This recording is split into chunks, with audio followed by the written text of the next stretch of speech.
Send that data. Send that data. Oh. I guess we're live again. It's always nice to be live, right? It's always nice to be alive. And speaking of, we're going live every single day of 2026. So make sure you like, subscribe, turn on those notifications because we're trying to make your life amazing. Everyone's life amazing.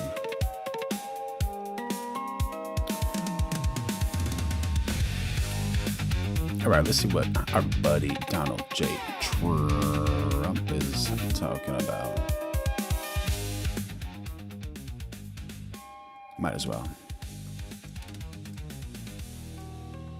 I said, so what seems, there's so much money coming in, and there must be some kind of an accounting mistake, because we have hundreds of billions of dollars more money than we thought. I said, do me a favor, go check call me back, you have to call me back, check the tariff column. Calls me back 2 hours later, says, you're right, we took in 88 billion in tariffs. They have so much money coming in, but more important than the money coming in, we have companies coming in, factories coming in, auto plants being built. AI is being built here instead of being built all over Europe and Asia. We have all of it. We have over $15 trillion, just about, Scott. I think we're right about that number. We went to Saudi Arabia. We went to Qatar. We went to UAE. Very smart people, very smart leaders, great leaders. And we took in $5.1 trillion just there. Amazing. Without the tariffs. I mean, they also liked a thing called November 5th, November 6th, and November 7th. That was a very good little period of time. It's called the presidential election. You know, you used to have one-day election. Now you have it go over it. But even if you just took that little period, because it was pretty obvious it was going to be a landslide. But and they like that, but they love the tariffs. I had Texas Instruments come in the other day, big company, and he said, we're putting in $60 billion into new plants and new equipment, new everything. Sir, you're going to keep the tariffs, aren't you? Because if I ever took the tariffs off, and we are going to absolutely keep it. And they're worried that somebody that, like this communist from New York, someday gets elected. I can't believe that's happening. That's a terrible thing for our country, by the way. He's a communist. We're going to go to a communistic state. That's so bad for New York. But the rest of the country is revolting against it. But if somebody got elected, they're afraid that if this was taken off, well, we're going to guarantee it's never going to be taken off. And again, we're taking in think of this, hundreds of billions of dollars. And they were all confused because they've never seen this before. You know, it's always the other way. We don't have enough money. So much money is coming in at levels that nobody's ever seen. But most importantly, we have factories being built, car plants being built, companies moving to our country like never before. If you look at 15 trillion, and that's only in a few months. You know, I haven't been here that long. Presidents, like the last one, was a disaster. He's the worst president in the history of our country, by the way. What he did on our border can never, ever be forgotten. To me, that's the worst of all the things. And he's done some terrible things, grossly incompetent. Nobody knew it was him, because I don't think it was him. I think it was whoever was controlling the auto pen. But our country is doing great. And those leaders and other leaders, I just left, as you know, a large group of the most highly respected people. And that includes big countries. When you look at Germany and France and Spain, although Spain didn't come through, but they will. By the way, guaranteed they will. That was the only country that sort of tried to hold back on putting up the money. But just so you know, they said, it's unbelievable what's happened to the USA. You were a dead country. We didn't respect the country, the leader. You were dead as a doornail. One said to me, you went from being a dead country, you are right now the hottest country anywhere in the world. The whole world is talking about the USA, and everybody wants a part of it, and they're pouring into our country, and you're going to see those numbers. Thank you for that question.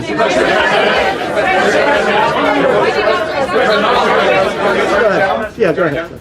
Thank you, Mr. President. I have a question about trade. Secretary Bessent has said that he hopes tariff deals with major partners will be done by Labor Day. So if some deals are not done by your July 9th deadline, will some countries' tariffs go back up, or will they stay where they are now? Well, there's some countries that are used to ripping us off, to be honest with you. And I don't want to name them, but you sort of can name them. And they're so used to just, getting... He does not want to name those countries. Thank you for joining in on the chat. Pig Homestead. Big what? What are you talking about, big what? Trying to understand. Meili de la Cadena. Karma. Karma. What do you mean? What are you talking about? Australia D says he's so brain dead. Taking it billions and billions of, look, we had a trade deficit of more than $1 trillion. Think of $1 trillion, a trade deficit. That's because nobody cared. We cared a lot when, I took in hundreds of billions of dollars in tariff. We had the greatest economy in history up until now. I think we're going to blow it away. But during my time, and especially prior to COVID, we had the greatest economy in the history of our country. I think we're going to blow it away now based on the kind of numbers that we're seeing. But some countries are very angry because they've been ripping us off for years. They've been making billions and billions of dollars. There was nobody to negotiate with. They could do whatever they want. They charged us tariffs, by the way, at numbers that we've never seen before. And we ended up losing much more than $1 trillion a year. $1 trillion a year on trade. And now they're being met with a force that's far greater than them, and they don't like it. So they're upset because instead of making, $5 billion, they're going to break even. Or they'll make a little bit. I want to be nice. They'll make a little bit. Or we'll make a little bit. It's a big difference. Yeah, please go. Make sure y'all like, subscribe, and turn on notifications. We're going live every single day of 2026, trying to bring you the truth and trying to find understanding in this world and hopefully find peace and happiness. Wonder Bucket says, as a Canadian, I'd be fine if Trump annexed us and renamed us Hat of America. Our prime minister looks like a reluctant butler. Oh my gosh. Paul Salsa at 4352 says Islam equals terrorist. Hello. Speaking of, did you see this video? Since you brought it up, I might as well show you this. This is a wild one. Check this out. So allegedly, some dude just runs into a park and starts stabbing white or Caucasian children, rather.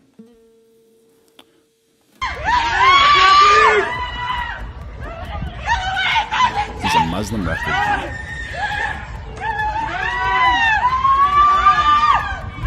This dude ran away. Dude, don't run away. Go get that guy, man. Stop him. Disable him. You see him run around with a knife, little bastard, dude.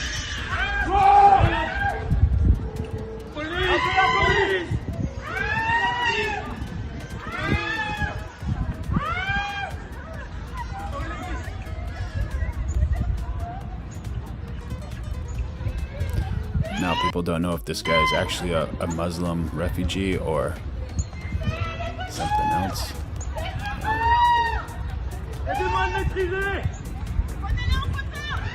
Sad. Very sad. You want to open our borders and let our women and children be in danger? No, thank you. No, thank you. Go ahead. Red dress. On the 2020 election, is there any more information on the special prosecutor? So many Americans still have questions about the 2020 election. And speaking of rogue judges, would you consider appointing somebody at DOJ maybe to investigate the judges that allowed for the political persecution of you, your family, and your supporters during the Biden administration? I love you. Who are you? I'm Kara from Lindell TV. Well, it's just a very nice question. Jackins, W3J. And it's not a Who are you talking about? Let me know. Send me a link. Would love to see it. setup. I have no idea who you are, but I appreciate that question. All I can say is we're not here for that. I hope so. I hope they're doing a thing because that election was rigged and stolen, and we can't allow that to happen. You know, a lot of people tell me, sir, you just won the greatest election in the history of our country. You won at numbers that won all 7 swing states, won the popular vote, won everything. Sir, go on with your life. And many people that say that, good people, friends of mine, then you have people that say that same thing, go on with your life, but you have to find out what happened because...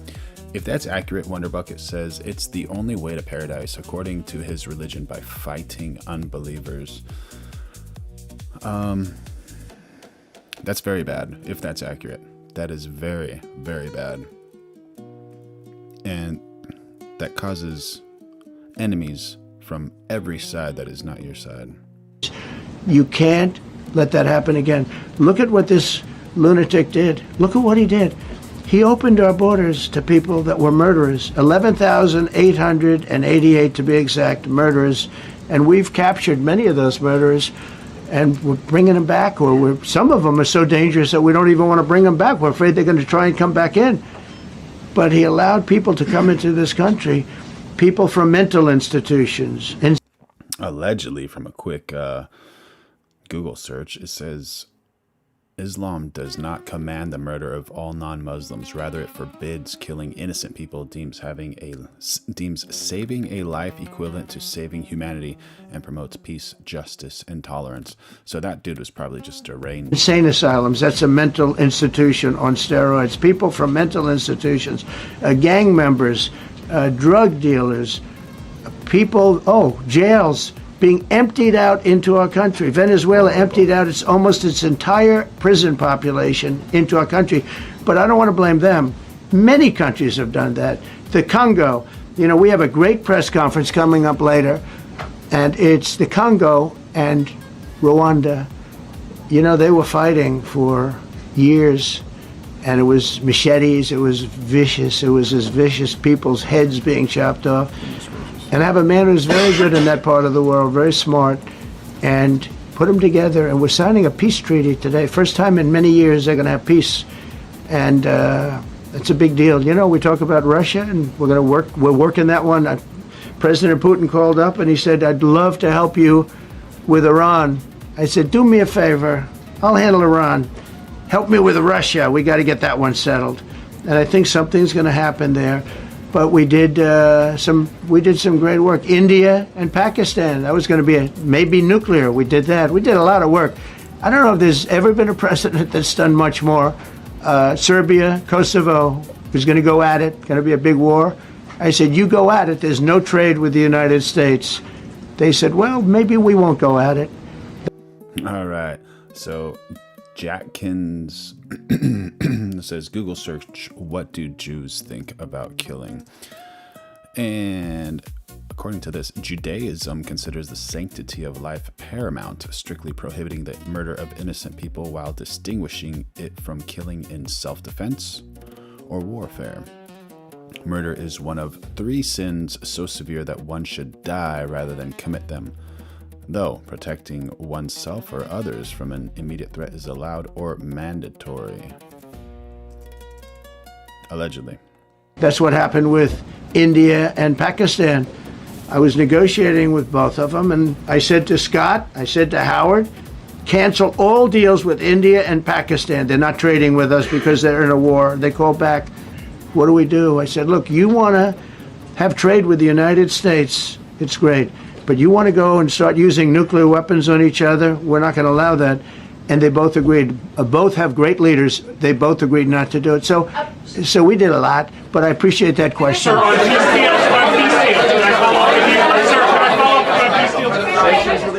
Thank you so much. Thank you, Mr. Orange. President. Thank you, Mr. President. I was just speaking with Senator Ron Johnson on the One Big Beautiful Bill, and he says he really wants to get to yes for you and get this accomplished. He does. He's a good man. But he also said that he needs more time, and he is not certain that the July 4th deadline is possible. Well, then he's not such a good man. Because there's too much work to do. He's a good man. Ron How Johnson's important- doing a good job. He's very committed. Every Republican senator is committed. And, you could have a couple of grandstanders, in all fairness. You could have somebody else. And it's very dangerous because our country would go from being the most successful country in the world to who knows what happens with a 68%, think of it, 68% tax increase. That was given by the Democrats because they like high taxes. I don't know what happened. All my life, I'd grow up and I'd watch politicians talking. Yeah, exactly. Make sure y'all like, subscribe, turn on those notifications because Ocean6882 says, I think this channel is full of bots. 185 viewers, 8 likes. Come on, y'all. Come on, y'all. Say, oh, that's fun. And they were always saying, we will cut your taxes. We will cut your tax. I never heard it. They say, we will raise your taxes. And they elect people like this guy in New York that maybe has a chance. I find it hard to believe, but he maybe has a chance. They want to raise your taxes. So they want to see a 68% tax increase. Waffle Jackson has joined the chat. Oh my gosh, where'd you go? Oh, it's someplace. Beep, boop, boop, bop. That's more money than anybody could afford. You'd go into a depression if that ever happened. So I think there's a lot of pressure to get that approved. How important is the July 4th deadline to you? If It's important. It's not the end all. August? It can go longer, but we'd like to get it done by that time, if possible. And look, we have a lot of very committed people, and they feel very strongly about a subjects that you're not even thinking about that are important to Republicans. The problem we have is that it's a great bill. It's a popular bill, but we'll get no Democrats only because they don't want to vote for Trump. If that bill was their bill, oh, they would be so happy. It's so great for our military. It's great for everything. And they would normally vote, but because their hatred of Trump, they have Trump derangement syndrome at levels never seen before. And instead of voting for a tax cut, they're voting for a tax increase of 68%. They're voting to destroy Social Security, destroy Medicare, and destroy Medicaid. And we're voting to make them perfect and to... Let's make them perfect. Stephen Wells, 7719. I find it strange too, man. Only 12 likes? What's going on? Y'all don't like me? I love y'all. Make sure you like, subscribe, turn on those notifications. Paul Salsi says TDS equals libtardation. And Potro4 says Trump is an idiot. Can we get some data behind those statements? Dr. Gregory, how you doing, buddy? Thank you for joining in on the chat. We're going live every day of 2026, so make sure you like, subscribe, and turn on those notifications.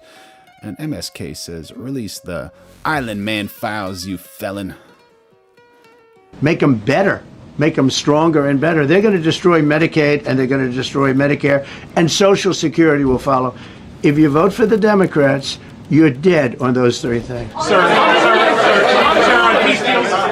Thank you, Mr. President. On a related subject, many Democrats have said that they are not going to support crypto bills in Congress only because of you and your family's personal crypto ventures. And these votes are in some cases needed to pass. Are you open to the idea of pulling away from your personal crypto ventures just for the next few years if that helps get these crypto bills passed in the next few months? Well, it's a very funny thing, crypto. So I became a fan of crypto, and to me it's an industry. I view it as an industry, and I'm president. And if we didn't have it, China would, or somebody else would, but most likely China. China would love to. Tam Matthews has joined the chat. It's really a low IQ thing to come in here and ad hominem attack people. Very, very accurate. Love that logical argument technique. And we've dominated that industry. It's a big industry, by the way. In fact, when the stock market went down recently, crypto and Bitcoin and all of that went down much less than anybody else as a group. To let y'all know, ad hominem is a sort of an argument or reaction directed against a person rather than the position they are maintaining. And we've created a very powerful industry, and that's much more important than anything that we invest in. We invest in it, but really that was an industry that wasn't doing particularly well. I got involved with it a couple of years ago, and before the second term. I got involved before I decided to run. I only decided to run because I saw what was happening, and Biden was incompetent, and the administration was crooked and incompetent. And I was in Bitcoin then, not knowing if I was going to do it a third time. So it's become amazing. I mean, it's the jobs that it produces. And I notice more and more you pay in Bitcoin. I mean, people are saying it takes a lot of pressure off the dollar. And it's a great thing for our country. So I don't care about investing. You know, I have I have kids, and they invest in different things. They do believe in it.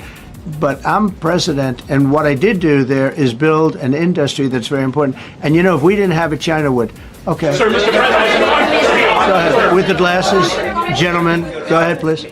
Go ahead. Thank you, Mr. President. So, are you going to cut funds in the sanctuary states, like for instance California, that keep supporting illegal immigration, and then these people work under Yeah, we're giving them a table? hard time. And also, in a foreign policy question. I mean, they don't have a governor in California. They have a man that wants to give away everything to people that nobody's seen before. Yep. If we didn't go into Los Angeles with the military, which did a fantastic job, but if we didn't go into Los Angeles bringing in the National Guard, I would have brought the military if it was necessary, because you have to. We have the right to. That was another thing upheld by the Supreme Court. But if we didn't go in with the National Guard and be strong and tough, you wouldn't maybe have Los Angeles. It would be like the rest of California, the rest of Los Angeles. They lost 25,000 houses in a fire. They should have lost none. Yeah, absolutely. You know, I sent the water down. I had to break into their water supply because they just refused to do it. They're crazy. There's something wrong with them. They have plenty of water. They don't have droughts or anything. They have plenty. We let it come down from the Pacific Northwest. They routed all the water out into the Pacific Ocean for environmental reasons, okay? And now you have 25,000 houses, none of which would have burned down if you had the water. They didn't have water. They didn't have water for the fire pumps. They didn't have water in the sprinkler systems that people put in. So the answer is we're going to work with governors. We're going to work with radical left Democrats and Democrats. Radical and we're going to make it good for everybody. We'll have to stop the crime in those, or in the case of the cities, I think I can say just about all cities with heavy crime are run by Democrats. Go ahead. 11 lies. Yeah, with the glasses. I'm with you. Go ahead, yes. Yeah, no, the man behind you, yeah, please. President Trump, Anthony Mashak from Anthony, Lebanon. I want to ask you regarding the threats posed by Iran's allies and proxies operating in the U.S. They were threatening your life. So what do you say about that? And regarding the Lebanon, because Hezbollah is as well part of Iran's allies, is there any time frame in Lebanon regarding disarming Hezbollah in Lebanon? Yeah, Lebanon is a great place with brilliant people. You know, it was known for the professors and doctors and had an incredible history. And hopefully we can bring it back again. I just appointed a friend of mine who's Lebanese, and I didn't know he was Lebanese. I've known him for 20 years. Very, very successful man. And Stephen Wells has joined the chat and asking, is this a channel about TDS or America First channel? I'm not sure. We try to stay centrist, but we're trying to find the truth, and everyone is welcome over here, and we're trying to develop an amazing community, so make sure you like, subscribe, and turn on those notifications. I just appointed him, and I said, why would you want that? He said, because I was born there, I was raised there, I love it. I love it so much. I said, you know, it's very dangerous going to Lebanon as ambassador. And he said, that's what they say, but I don't care about danger. I mean, this is a guy that is just a very big business guy. He wants to give up his whole life to go to Lebanon because he believes in it so much. We're with Lebanon all the way. We'll try and straighten it out. Your life as well. So what action? Threaten my life? Yeah, they have threatened. I get that throbbing feeling every once in a while. Get that throbbing feeling, but you know what? That's okay. This is a That's not right. They should never try to threaten the POTUS's life, honestly. Come on, y'all. Come on. And Giovanni Mediano says things really need to change immediately against Democrats. And I mean, the wrath of God is going to get involved. My goodness, my goodness. May only the best thing happen to all the good people on earth. dangerous business. What I do is a dangerous business. You know, I tell the story of the car companies and different people in different professions. You have race car drivers as an example. 1/10 Thank you, Tara. of 1% die. Bull riders, 1/10 of 1%. That's not a lot, but it's people die. When you're president, it's about 5%. If somebody would have told me that, maybe I wouldn't have run. Okay? This is a very dangerous profession. Yeah, please. Good morning, no. By the way, so many questions. Should we keep this going, Pam? Or not? This is the opposite of Biden. Biden would take a half a question and he'd leave without answering it. Go ahead. On Iran. You tell me when it gets boring. If Iran... Are you from Iran? No, I'm not from Iran. I'm from the UK. But if the intelligence reports conclude that Iran can enrich uranium to a level that concerns you, would you consider bombing the country again? Without question, absolutely. And have you had any conversations? Turned out to be unbelievable. But, you know, our incredible flyers and our I call them the shots. These guys are unbelievable. Think from 52,000 feet, they hit the equivalent of a refrigerator door. They actually hit it right in the center, so it's much smaller than that. Wild.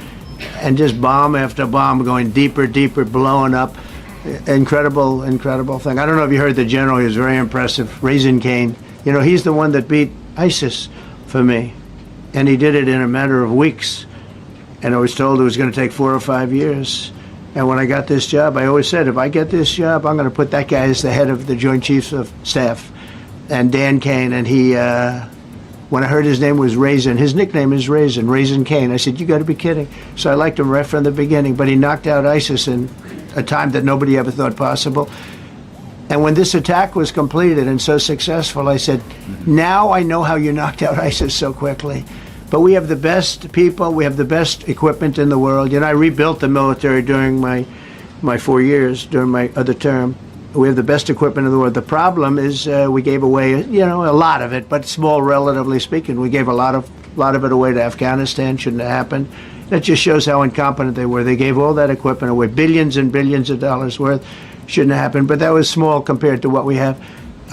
Now we have a great military with great. Miss Lil Bit 8344 says Joe Kent, director of the National Counterterrorism Center (NCTC), resigned, stating that Iran posed no imminent threat to the United States and opposing the ongoing war, which he claimed was driven by. And I don't think that. But yes, we actually covered that in the live stream. Was it yesterday? The day before.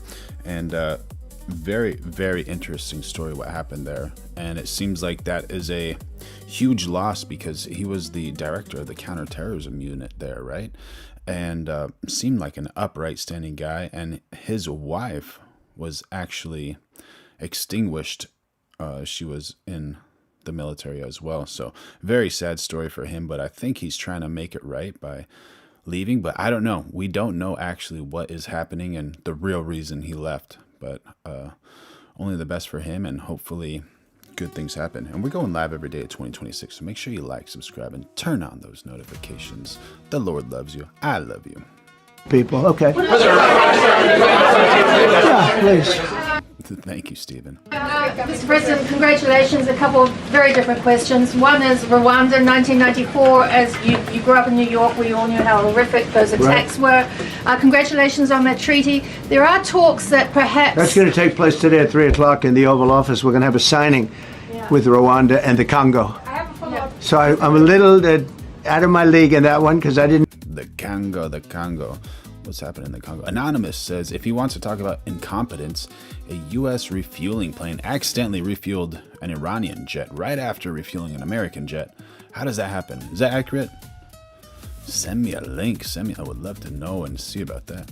know too much about it. I knew one thing. They were going at it for many years and with machetes. It is one of the worst wars that anyone's ever seen. And I just happened to have somebody that was able to get it settled. I mean, just a brilliant person who... That's amazing. Creating peace always.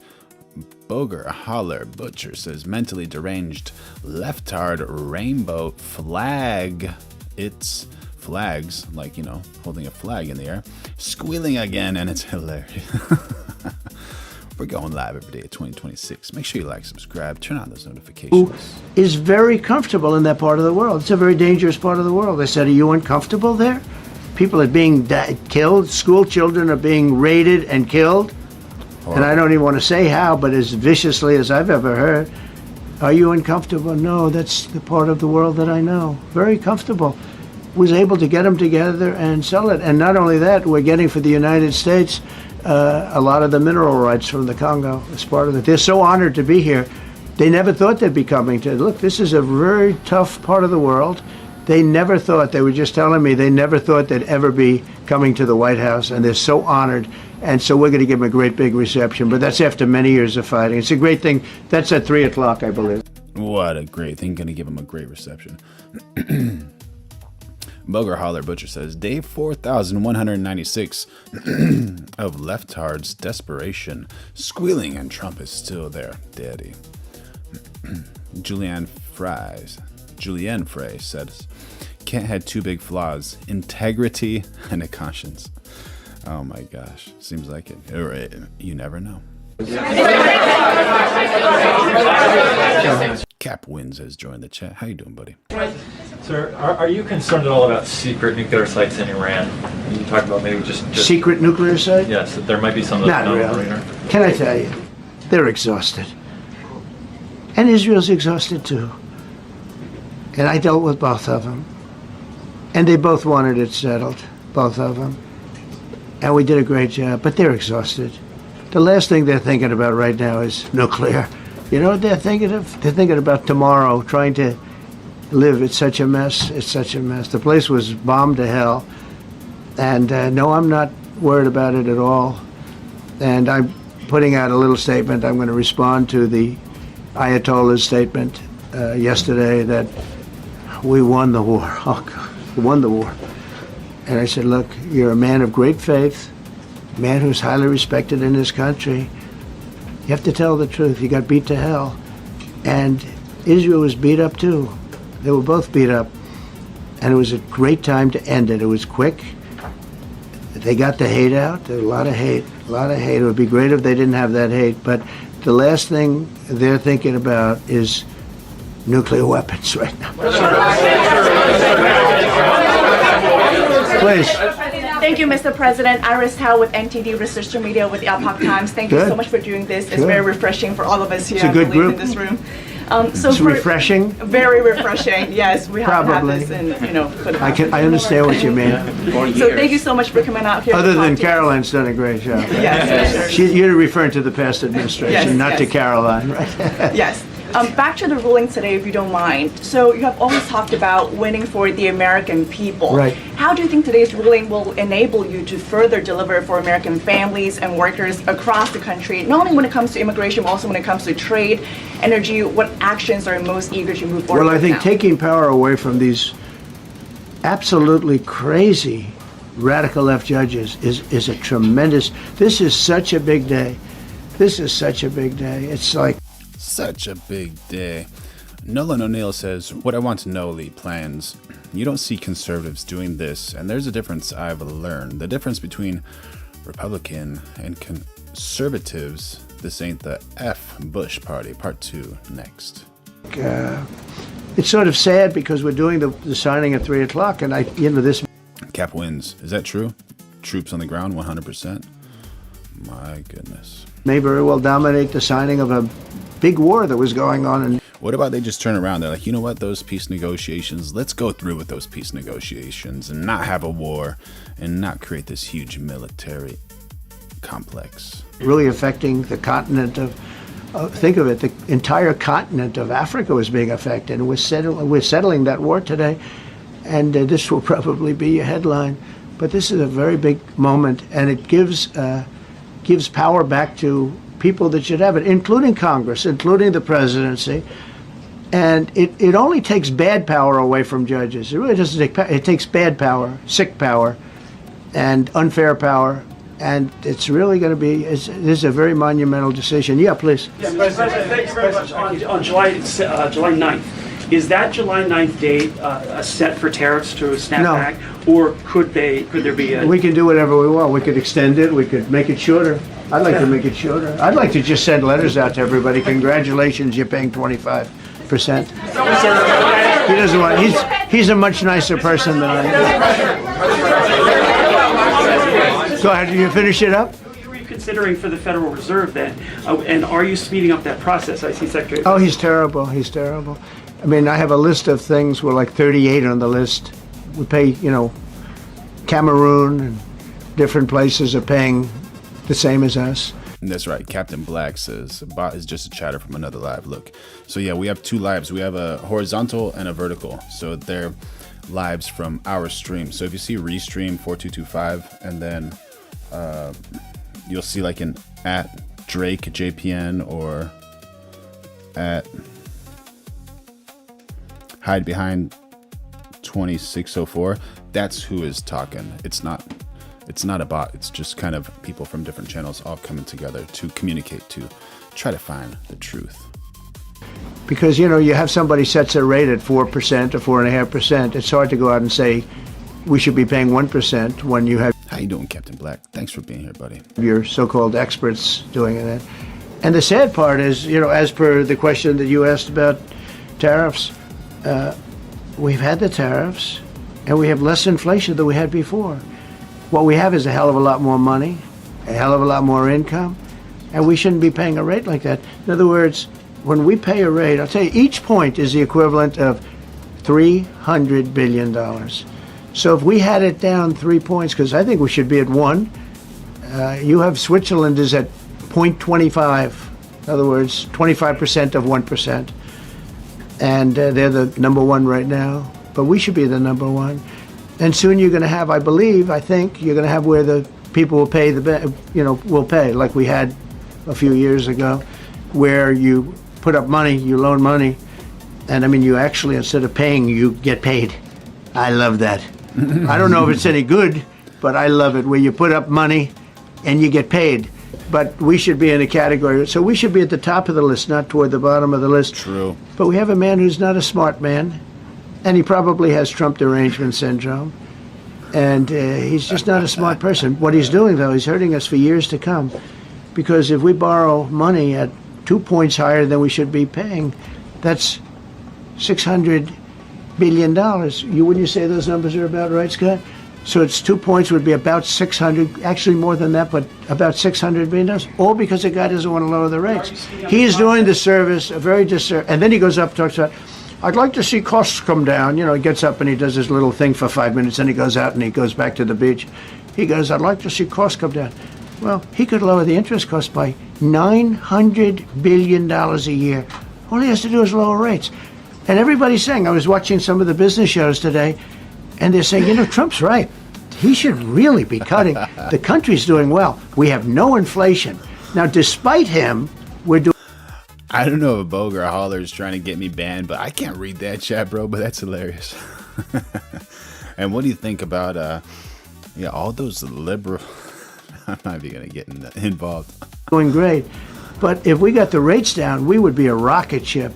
So I think that'll be it. And I just want to thank everybody. Yeah, Julian Fry. That's what those YouTube markers are about. Today, first time in many years, they're going to have peace. And it's a big deal. You know, we talk about Russia, and we're working that one. President Putin called up, and he said, I'd love to help you with Iran. I said, do me a favor. I'll handle Iran. Help me with Russia. We got to get that one settled.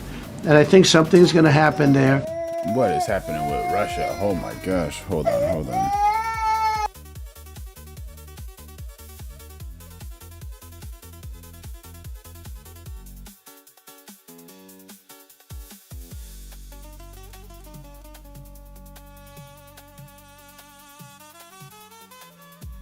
But we did some great work. India and Pakistan. That was going to be maybe nuclear. We did that. We did a lot of work. I don't know if there's ever been a president that's done much more. Serbia, Kosovo was going to go at it. Going to be a big war. I said, you go at it. There's no trade with the United States. They said, well, maybe we won't go at it. That's what happened with India and Pakistan. I was negotiating with both of them, and I said to Scott, I said to Howard, cancel all deals with India and Pakistan. They're not trading with us because they're in a war. They called back, what do we do? I said, look, you want to have trade with the United States, it's great. But you want to go and start using nuclear weapons on each other? We're not going to allow that. And they both agreed. Both have great leaders. They both agreed not to do it. So we did a lot, but I appreciate that question. Sir, on peace deals, can I follow up with you? Sir, can I follow up on peace deals? Thank you so much. Thank you, Mr. Orange. President. Thank you, Mr. President. I was just speaking with Senator Ron Johnson on the One Big Beautiful Bill, and he says he really wants to get to yes for you and get this accomplished. He does. He's a good man. But he also said that he needs more time, and he is not certain that the July 4th deadline is Well, possible. then he's not such a good man. Because there's too much work to do. He's a good man. Ron How Johnson's important- doing a good job. He's very committed. Every Republican senator is committed. And, you know, you could have a couple of grandstanders, in all fairness. You could have somebody else. And it's very dangerous because our country would go from being the most successful country in the world to who knows what happens with a 68%, think of it, 68% tax increase. That was given by the Democrats. because they like high taxes. I don't know what happened. You know, all my life, I'd grow up and I'd watch politicians talking. I'd say, oh, that's fun. And they were always saying, we will cut your taxes. We will cut your tax. I never heard it. They say, we will raise your taxes. And they elect people like this guy in New York that maybe has a chance. I find it hard to believe, but he maybe has a chance. They want to raise your taxes. So they want to see a 68% tax increase. That's more money than anybody could afford. You'd go into a depression if that ever happened. So I think there's a lot of pressure to get that approved. How important is the July 4th deadline to you?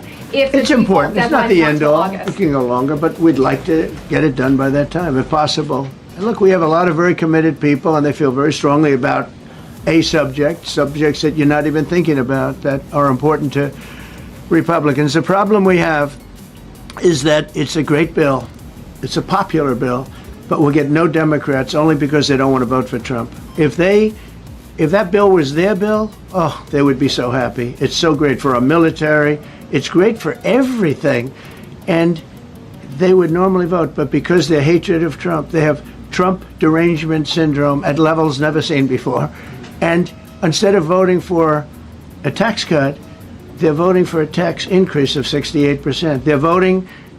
Jason Beatrice says, where is the Save America Act? Yeah, please, come on. To destroy Social Security, destroy Medicare, and destroy Medicaid. And we're voting to make them perfect and to make them better, Oh, thank you, Ted. make them stronger and better. They're going to destroy Medicaid and they're going to destroy Medicare, and Social Security will follow. If you vote for the Democrats, you're dead on those three things. Thank you, Mr. President. On a related subject, many Democrats have said that they are not going to support crypto bills in Congress only because of you and your family's personal crypto ventures. And these votes are in some cases needed to pass. Are you open to the idea of pulling away from your personal crypto ventures just for the next few years if that helps get these crypto bills passed in the next few months? Well, it's a very funny thing, crypto. So I became a fan of crypto, and to me it's an industry. I view it as an industry. Tune Triple X says, hey Mod, if it's proven that Trump has done horrible things to little ones, we still feel the need to definitely not going to defend him if he's done bad things. Come on, like honestly, that's not good. You got to take care of everybody, and you got to be an upright citizen. You can't be doing that bad stuff. Absolutely not. I don't think anyone in their right mind would support someone who does bad things like that. The only thing is, I've heard people say that, but I don't know actually, like, do you have proof that he's done things like that? And I'm president, and if we didn't have it, China would, or somebody else would, but most likely China would love to. And we've dominated that industry. It's a big industry, by the way. In fact, when the stock market went down recently, crypto and Bitcoin and all of that went down much less than anybody else as a group. And we've created a very powerful industry, and that's much more important than anything that we invest in. We invest in it, but really that was an industry that wasn't doing particularly well. I got involved with it a couple of years ago, and before the second term. I got involved before I decided to run. I only decided to run because I saw what was happening, and Biden was incompetent, and the administration was crooked and incompetent, and I was in Bitcoin then, not knowing if I was going to do it a third time. Jason Beatrice has joined the chat saying, I disagree with Trump all the time. I'm still not voting Democrat. So it's become amazing. I mean, it's the jobs that it produces. And I notice more and more you pay in Bitcoin. I mean, people are saying it takes a lot of pressure off the dollar. And it's a great thing. Dang, Shelby, hope you can get that back. That's so sad. For our country. So I don't care about investing. You know, I have kids and they invest in different things. They do believe in it.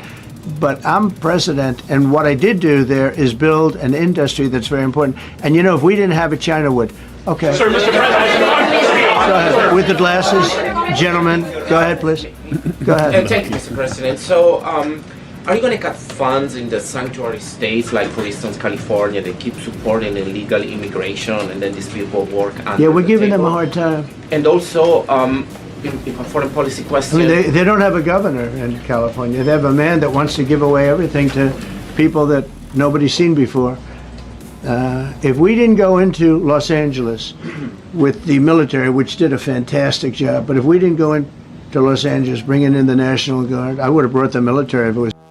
Got to bring in that National Guard once in a while. Double B goes to trial today, according to Mr. Rockstar MAU. Oh my goodness. What's going to happen there? Is that trial televised? Unreal, man. If you got a link, send it to me, please. We're going live every day at 2026. Make sure you like, subscribe, and turn on those notifications. It was necessary because you have to. We have the right to. That was another thing upheld by the Supreme Court. But if we didn't go in with the National Guard and be strong and tough, you wouldn't maybe have Los Angeles. It would be like the rest of California, the rest of Los Angeles. They lost 25,000 houses in a fire. They should have lost none. You know, I sent the water down. I had to break into their water supply. How you doing? Because they just refused to do it. They're crazy. There's something wrong with them. They have plenty of water. They don't have droughts or anything. They have plenty. Yeah, that was an absolute scam. Newsom wanted to not. He basically didn't allow the Los Angeles Fire Department to use water to save multi-million-dollar houses in Los Angeles, and instead decided to let that water just drain out into the Pacific Ocean because of a fish that is not even close to being extinct. And it's horrible, just letting people die and letting all of their wealth go down the drain. And mind you, what was it? Close to 80% of the houses were not insured by fire. So some people think this was like an insurance scam. And it's just so unfortunate that they wouldn't allow water to be in the fire hydrants. We're going live every day at 2026. Make sure you like, subscribe, and turn on those notifications. We let it come down from the Pacific Northwest. They routed all the water out into the Pacific Ocean for environmental reasons, okay? And now you have 25,000 houses, none of which would have burned down if you had the water. Absolutely. They didn't have water. They didn't have water for the fire pumps. They didn't have water in the sprinkler systems that people put in. So Curtis Morrison, 6129, knows. He says, Newsom is evil. No brainer, bro. 100%. The answer is we're going to work with governors. We're going to work with radical left Democrats and Democrats, and we're going to make it good for everybody. We'll have to stop the crime in those. In the case of the cities, I think I can say just about all cities with heavy crime are run by Democrats. Go ahead. 11 Yeah, with the glasses. I'm with you. Go ahead, yes. Yeah, no, the man behind you, yeah, please. President Trump, Anthony Mashak from MTV Lebanon. I want to ask you regarding the threats posed by Iran's allies and proxies operating in the U.S. They were threatening your life. So what do you say about that? And regarding the Lebanon, because Hezbollah is as well part of Iran's allies, is there any time frame in Lebanon regarding disarming Hezbollah in Lebanon? Yeah, Lebanon is a great place with brilliant people. You know, it was known for the professors and doctors and had an incredible history. And hopefully we can bring it back again. I just appointed a friend of mine who... Yeah, Lebanon is an amazing place. Eric Klein. Yeah, it's all good. I'm good. Thank you, bro. Appreciate it. He was Lebanese, and I didn't know he was Lebanese. I've known him for 20 years. Very, very successful man. Loki, that was the plan of California, to level everything where you can make it how you want it. I hope not, but it seems like they did do that, in fact, in Hawaii and certain parts of Los Angeles, and they tried to run some weird scams that Gavin Newsom was found to be tangled into, and a lot of people were not happy about that. And I just appointed him, and I said, why would you want that? He said, because I was born there, I was raised there, I love it. I love it so much. I said, you know, it's very dangerous going to Lebanon as ambassador. And he said, that's what they say, but I don't care about danger. I mean, this is a guy that is just a very big business guy. He wants to give up his whole life to go to Lebanon because he believes in it so much. We're with Lebanon all the way. We'll try and straighten it out. Your life as well. So what action? Threaten my life? Yeah, they have threatened. I get that throbbing feeling every once in a while. Get that throbbing feeling, but... Yeah, that's so wild, man. Oh, Les Paul are non embarrassed California native. Yeah, man. Yeah, absolutely. And this is the Ballroom explained that they're creating over there at the White House. Trust for Historic Preservation filed a lawsuit in December 2025, arguing that the demolition may have violated federal preservation laws. Thank you, Carl Kramer. Appreciate it, brother. And even the media was left just to stare, as the historic building was demolished. According to one news outlet, workers on the site were not allowed to answer any questions from the media. Some were even reportedly required to sign a non-disclosure agreement. Which raises a bigger question. Why was there so little transparency around a project this significant? Daniel Castro, 3622. Should be going live soon, if not already. Thank you, buddy. Thank you. Especially when it involves tearing down part of one of the most historic buildings in the country. And in the meantime, the White House complex is already starting to look very different ever since Trump returned to office in 2025. One of the most notable changes happened in the Rose Garden, that borders the Oval Office and the West Wing. For many years, it has been used as a space for press conferences, ceremonial announcements, and meetings with world leaders. This is also where Trump initially announced his tariffs that triggered tension. All right, y'all. We love Trump, but we have some recent news, and we gotta see what's going on over here. Seeks trial delay. Cites urgent security risks. What? Trial to resume post ceasefire now faces fresh delay. Opposition slams timing of a new trial delay bid by Israeli Prime Minister. Tension is rising, not just on the battlefield, but inside Israel's own courtrooms. Prime Minister Benjamin Netanyahu is once again asking for a delay in his corruption trial, this time citing security concerns, a request that comes at a highly sensitive moment, because the trial was set to resume this Sunday after Israel lifted its state of emergency following a ceasefire with the Iran conflict. But now, Netanyahu's legal team says he cannot appear, at least not for the next 2 weeks. In a court filing, his lawyers argue that classified security and diplomatic reasons make it impossible for the prime minister to testify right now. If you don't know like the background behind this guy, and you saw this guy, kind of looks like a nice guy, right? Details not public. Instead, they've been submitted in a sealed envelope to the court, a confidential explanation that only judges will review. And now the court must decide, delay the trial again or push forward. This isn't the first time. Netanyahu's corruption trial, which began back in 2020, has already faced multiple delays. Wars, security crises, political instability. Each time, proceedings pushed further down the line. And now, another request. At the center of the case are serious allegations: bribery, fraud, breach of trust. Bribery, fraud, breach of trust? No, come on, that has to be fake. Maybe. Charges that Netanyahu denies, but if convicted, they could carry significant legal consequences, including possible prison time, making this one of the most high-stakes trials in Israel's history. Did you guys hear that? That Double B was about to be kicked out, and then that's one of the reasons he had to start that huge conflict, just to kind of divert the attention away from him. And there's another layer: timing, because Israel is heading toward national elections in October. Polls suggest Netanyahu's coalition, already under pressure, could face a difficult battle. And critics are asking, is this delay about security or strategy? Meanwhile, the regional situation remains volatile. The recent war with Iran, marked by missile exchanges and airstrikes, has only just paused under a fragile ceasefire, and tensions with Lebanon continue to simmer. All of this forms the backdrop to Netanyahu's request. Now, all eyes are on the court. Will it accept the request?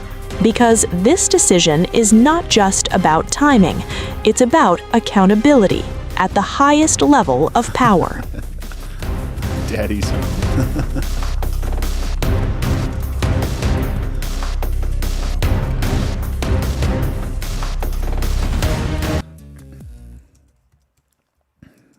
that's wild. Let's see if this one.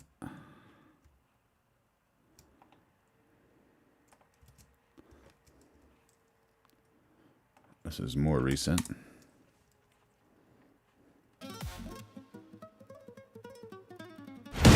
As Iran's missile arsenal survives weeks of strikes, questions grow over whether Netanyahu now fears a fresh attack more than ever. Critics accuse Netanyahu of bunker politics, saying he's not ready to face the public while the Iran threat looms large. Opponents claim Israel's prime minister doesn't want to step out, amid Marcus, the community has joined the chat. How you doing, buddy?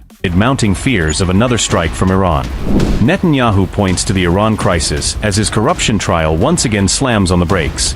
Yeah, and if you have a question about what an anti-Semite is, we covered that extensively in our live, our previous live, and yeah, it's very interesting because Semites are people from a certain area, and the Palestinians are actually Semites and have a closer relation to the actual Semites, and Israel has attacked 5 out of the 20 Semitic countries.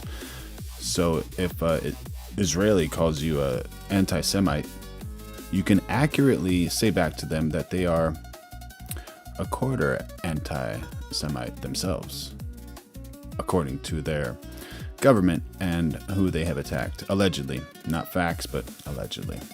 Fueling anger among his critics. With Iran's new hardline regime emerging even stronger after the war, Israeli media ask, is the IDF quietly warning Bibi about what comes next? Amid rising regional tensions, Israeli Prime Minister Benjamin Netanyahu has moved to delay the latest stage of his long-running corruption trial.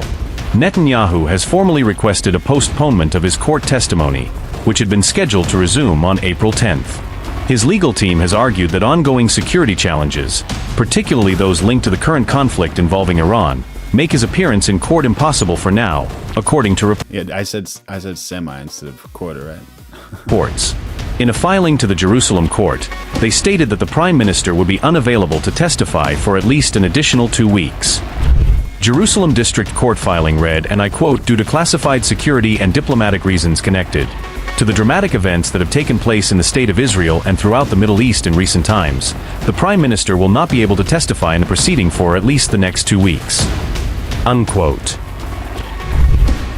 Netanyahu's lawyers have submitted additional material to the court, outlining what they describe as sensitive diplomatic and security considerations to justify the requested delay. The Jerusalem District Court is expected to review the request only after it receives and studies the prosecution's formal response. The proceedings had been scheduled to resume on April 5th, after authorities lifted special emergency measures imposed during the recent war. Despite Netanyahu's request, defense lawyers have indicated they are ready to continue hearing the testimony of a prosecution witness. Netanyahu has consistently denied the allegations of bribery, fraud, and breach of trust that were filed against him in 2019 following years of investigations. He remains the first sitting Israeli prime minister ever to be charged with criminal offenses while still in office, a historic and deeply polarizing milestone.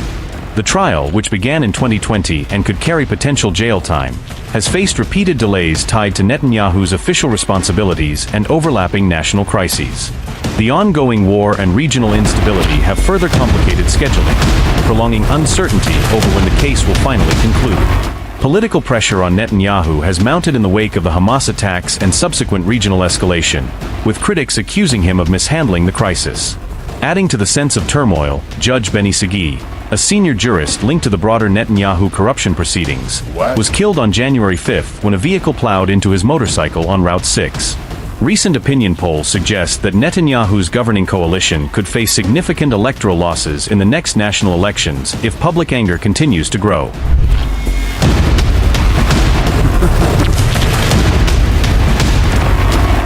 As the US boasts of having decimated Iran's military, a new analysis is openly questioning whether Washington ever grasped the true scale of the IRGC's missile power.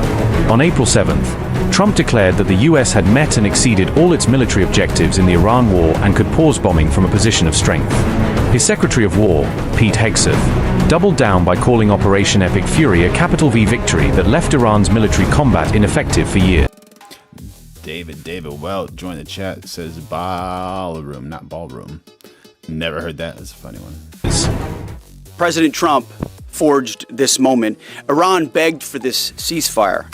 All right, so as far as Netanyahu, there's this thing called Lady Justice. It's an allegorical personification of the moral force and judicial system, symbolizing fairness, impartiality, and the rule of law. So basically, if you see her statue, let me see if you guys can see this pretty well. So you see that she has a blindfold on, and then in her hand, she has weights here and a sword here. So how it's supposed to work, from what I understand, is she can't see the things that's happening, but with this scale, she can kind of weigh the good and the bad. So say, for instance, Netanyahu does go to trial. Is Lady Justice going to be utilized in a correct way, or is it going to be altered? That's the question. And yeah, we will see. Like, what do you think? If you don't know who he is or what he is, but you just show like all of those things that he did, is he going to actually be charged and convicted or not? And we all know it. As the President Truth this morning, a big day for world peace. Iran wants it to happen. They've had enough. Operation Epic Fury was a historic and overwhelming victory on the battlefield. A capital V military victory. By any measure, Epic Fury decimated Iran's military and rendered it combat ineffective for years to come.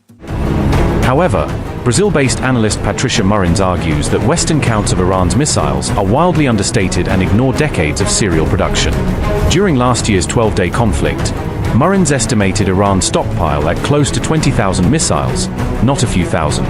Her breakdown pointed to roughly 7,000 to 8,000 ballistic missiles and 12,000 to 13,000 cruise missiles in various roles.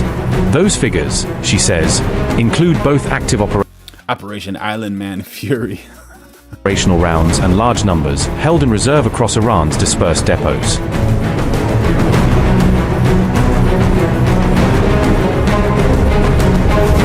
Murrins notes that Iran began mass-producing Shahab-2 missiles in the early 1990s and kept those lines running for around 15 years.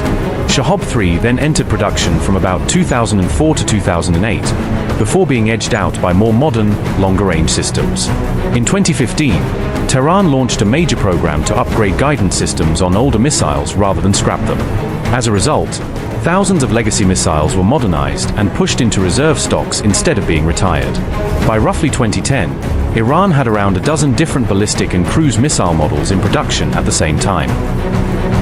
By 2010, Iran had about 12 missile models in active production, using multiple lines to push out different systems at the same time. Those parallel lines meant Tehran could sustain output across families of missiles rather than relying on a single flagship weapon. After 2015, between 8 and 12 missile types with ranges above 1,000 kilometers reportedly entered or stayed in active production. Long-range cruise missiles such as Sumar and Meshkat are believed to exceed 2,000 kilometers, putting distant bases and cities in reach. Solid fuel systems like Ahmad and Sejal also cross the 2,000, allowing fast, survivable launches from deep inside Iran. Together, these standoff systems let Iran strike targets across the region without ever sending a manned jet near hostile defenses.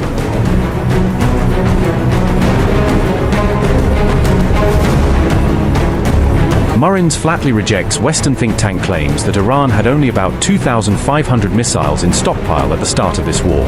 She calls those lowball estimates illogical, given Iran's decades of mass production and multiple simultaneous assembly lines. On what she describes as a conservative calculation, Murrins argues Iran's arsenal now exceeds 17,000 missiles. Patricia Murrins said, and I quote, "If we assume a conservative average production rate of roughly 100 units per model per year, taking into account multiple parallel production lines, that alone would give Iran, over the last 15 years, an arsenal exceeding 17,000 missiles. There is simply no logic in claiming that Iran, after more than 30 years of dedicated missile production with multiple active lines, had only 2,500 missiles in stockpile as of February, as many Western think tanks claim." These estimates consistently understate Iran's real industrial capacity. Iran has an entire ecosystem of public companies, private firms, and startups, with more than 300 companies dedicated to the missile sector, out of a total of another 6,500 that support the country's defense in various areas. Unquote. That's something else, man.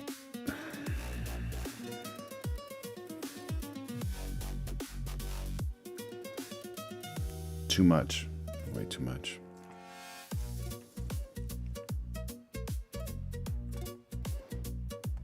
Operation, baby.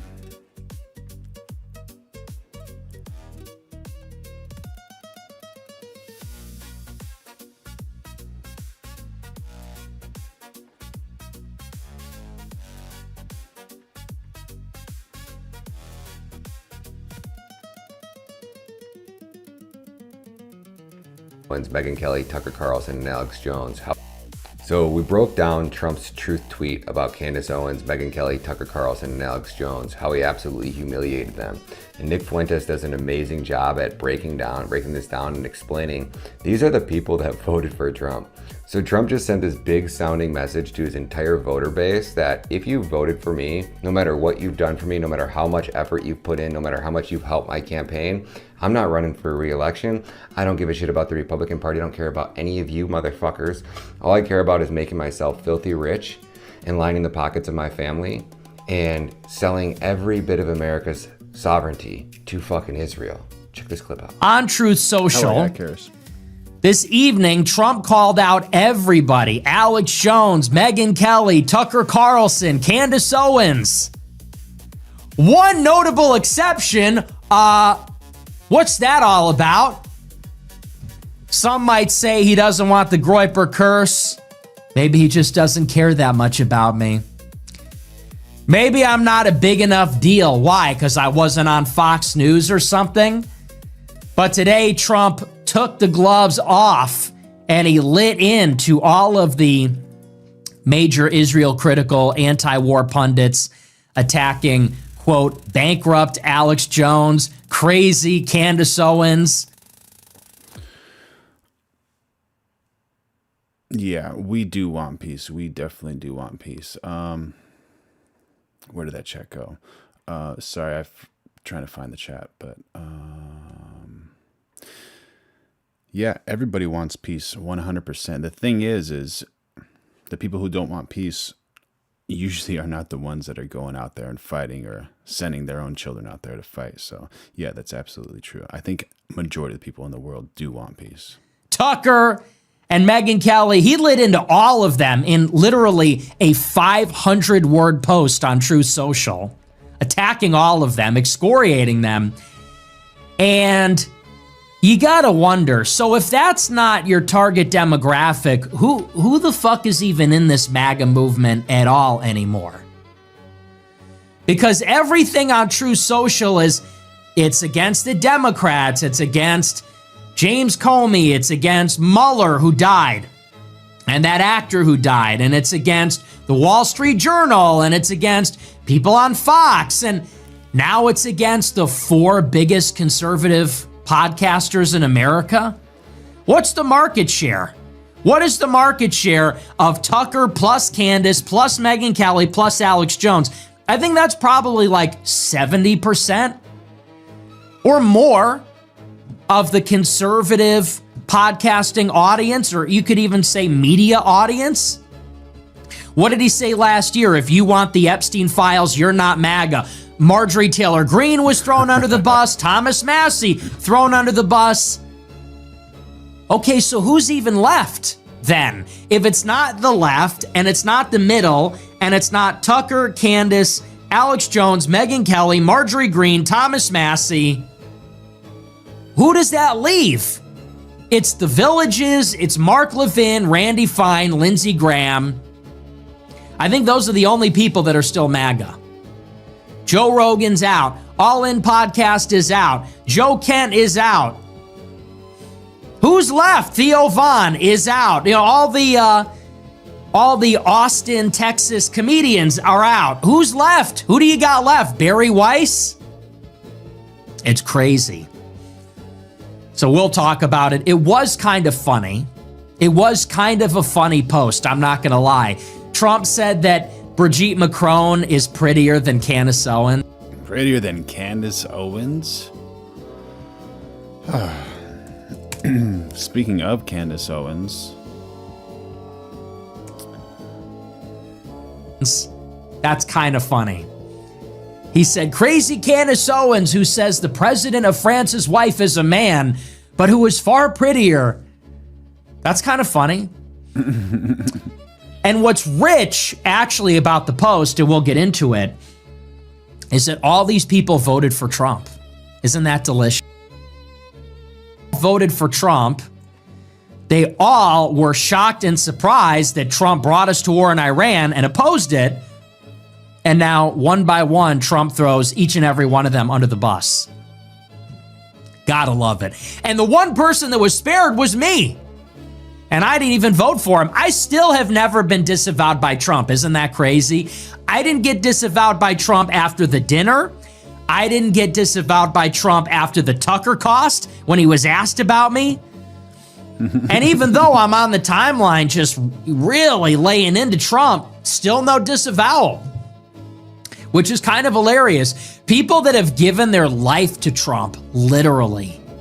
People that were in Trump's cabinet, people that lost their livelihood, people that went to jail for Trump, people that voted for Trump 3 times and campaigned for him, they have all been thrown under the bus. They have all been totally disavowed, publicly humiliated, ritualistically humiliated. But me, I'm good.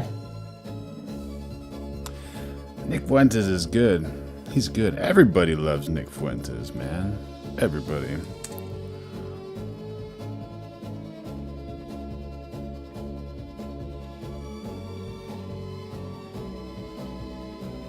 Stick. They're creating an ancient survival tool that may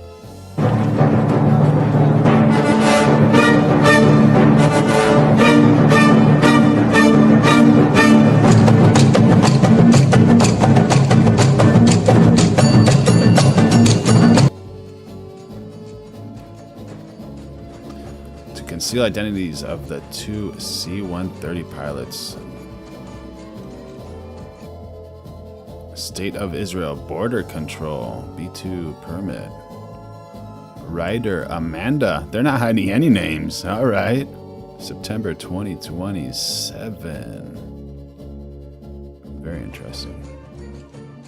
American Express showing the numbers except the last few. All right. Very bold.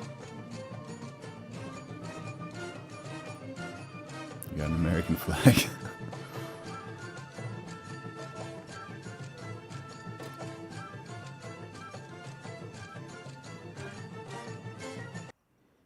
Big bullets.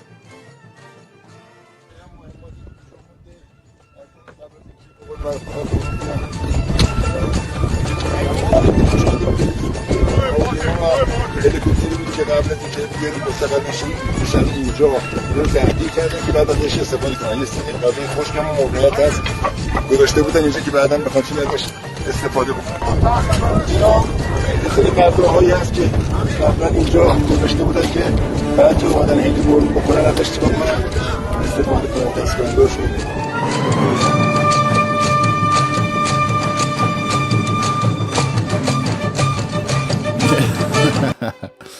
Charles Coe says, this is all the stuff Biden left in Afghanistan. Oh my gosh. Highly doubt. And though I highly... All right, so y'all know the beloved Candace Owens. How can you not like her, right? How can you not? So, Alex Jones says Candace Owens was ahead of the curve, and he officially apologizes to her. Candace Owens plays a compilation of former Trump allies disavowing and criticizing him as the tarnishing of his legacy continues. He is even getting slammed on Truth Social, his own platform. Doubt that you will be permitted any opportunity to see what the crowd now thinks of you. I have to do my best to try. So here you are. Take a listen. I don't know who's whispering to this guy's ear like freaking Grima Wormtongue from Lord of the Rings, but they're telling you wrong stuff, bro. Half of the people that I grew up with in this movement are not on Ben Shapiro and Mark Levin's team, okay? We aren't neocons. We aren't war hawks. We want America first. And if you make me choose between America first and MAGA, it's America first all day. That's what MAGA was supposed to be. You were just the best vessel for it, bro. Don't get it twisted. But as bad as he is, as corrupt as he's gotten, the insider trading, all of it, I'm really glad he's differentiating and saying, you're not with me, because I'm not with you. I don't want to be at your cool, corrupt kid, Howard Lutnick, Jeffrey Epstein class table. Thank you so much for delineating that I'm not with you, a sinking, burning ship. He wasn't loyal to his original mission. He wasn't loyal to America, and he became a creature of Israel and Benjamin Netanyahu, and all of his never-Trumper enemies are now the courtiers with the madness of King Lear, telling him the lies and worshiping him the way he wants to hear it, and I am not one of those people. This proves one of many things. The first thing, he shouldn't be in office anymore. Implement the 25th. He's not loyal to this country, and he's not loyal to anybody. Well, except for that little country in the Middle East. It's almost like he does what he's told, and the last president to tell that little country no was JFK, and we all know what happened to him. It's like Donald Trump. How can you call them losers when you lose to Bibi Netanyahu in Israel every single day? When's the last time you told them no to anything? He said Brigitte Macron is far more beautiful than Candace Owens. All I can say is he's been blind. That's all across the internet. Take your pick, left and right. People understand that message was really your basket of deplorables moment. I mean, even on Truth Social, your very own platform, they've turned on you. Let's go through just some of these responses, okay? What? You are way out of line. Most of these people, especially Alex Jones, have been your day ones. That's correct. Just to remind you, Trump, when no one would have you on, when no media company would have you on, Alex Jones had you on his show. This person continues, you need to take a step back and take. That's so wild. When no one would, Alex Jones does. Like, how important is it to just remember, like, the people that helped you get to the places you are? And that's an interesting thing, you know, in life. Always remember to give back to those people that helped you. Take a good hard look at who is whispering in your ear and get back to America first. Next person, Trump, you are just going against everyone that fought for him to win just because of the Epstein files and being at war with Iran for Israel. They didn't leave MAGA, MAGA left them. Clearly you are insane. Time to resign, Donald, or face the 25th. You are mentally and emotionally unfit to be POTUS. In Iran because of the Island Man files? Come on. You are so childish. Clearly, the truth has triggered you, being one of your biggest supporters. I am done with you and your lies. Look at the mess that you have gotten our country into by bending the knee to a monster. My goodness. Just dropping the heat. We are going live every day of 2026, so make sure you like, subscribe, and turn on those notifications. I could go on and on, but I have to say that when I was looking online, in my view, what was the most brutal and sadly a recurring response? Just read that one-eyed dollar. Can't read that chat, bro. Response all across social media was this. Take a look at this tweet about Charlie. People were saying that Charlie would be on this list if they hadn't killed him. Like I said, many people said that in different ways. Charlie would be on this list if they hadn't killed him. So you should probably take a second to fully absorb what is being implied there. What is being implied there is that there is no truth and there is no loyalty within you. Man. How did the crowd like Trump in 25 versus 26? To a standing ovation, the 47th president of the United States of America, flanked by UFC CEO Dana White and others, Donald J. Trump. Is there anybody else that has a walk-in other than a fighter? I mean, he has no what? He has some music, Kid Rock starts playing. He had one at the NCAA tournament too. He always gets a walkout. It's like a prerequisite for him coming. Give him the walkout. People love it. Yes, they do. Well, and what he loves is mixed martial arts, right? I mean, he talks about watching these fight nights when he is not in the building. And President Trump making his way to the octagon yet again for a massive UFC pay-per-view event. Gotta talk to him about the fights. He really loves fights. The 45th and now 47th President of the United States of America, Donald J. Trump.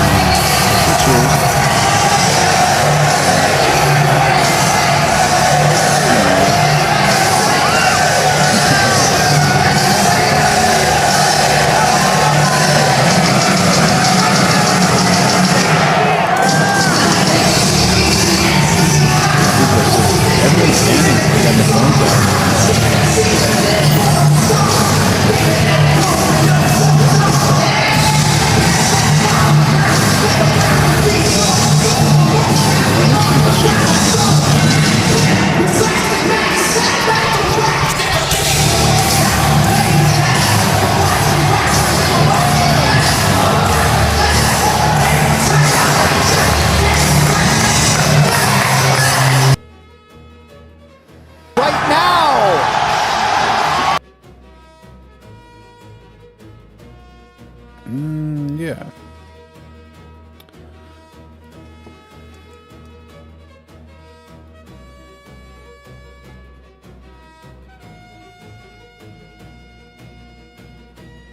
With major trading partners all over the world. We'll sign a historic executive order instituting reciprocal tariffs. But under Trump's redesign, a huge portion of that garden has been transformed. The main grass section has been replaced with paved stone, creating a patio-style terrace with umbrella-covered tables similar to that of his Mar-a-Lago club.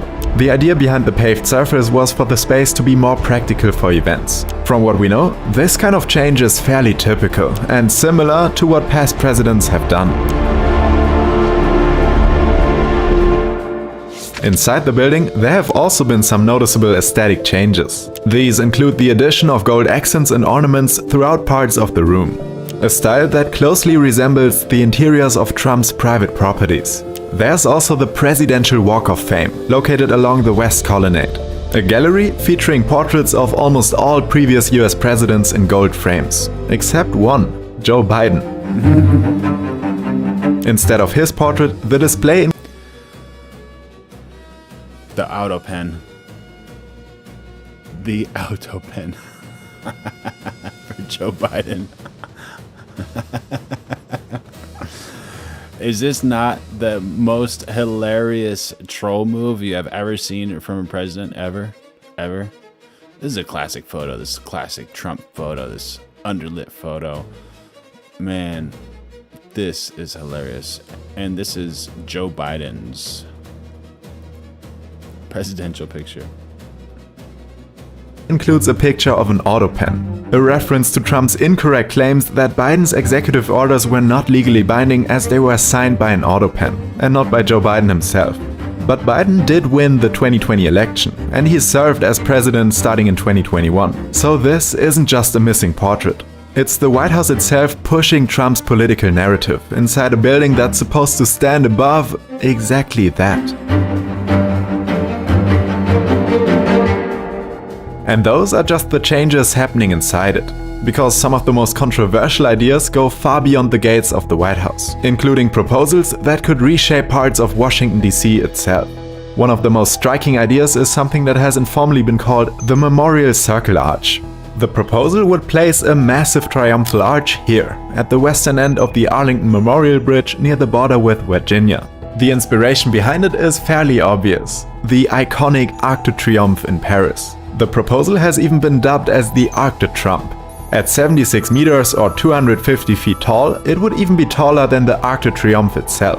Similar to his proposed ballroom, the Arctic Trump is also facing criticism for its lack of approval from Congress and its disruption of historic architecture. And yet, somehow, even that idea isn't the most unhinged proposal linked to Trump. We have one more. A UFC event that will be held on the south lawn of the White House complex. Yes, a professional cage fight right outside the presidential residence. The event is officially called the UFC Freedom 250 and is scheduled for June 14th, a date that was chosen very deliberately. Trump says the event was made to celebrate the 250th anniversary of US independence. But as you might already know, June 14th isn't Independence Day. That's actually Trump's 80th birthday. 80th birthday. All right. Is this true? Hold on, chat. Let's see this. I think I might need your help in distinguishing whether this is true or not. This is going to take a million years to load. Maybe I got to close that for this one to open up.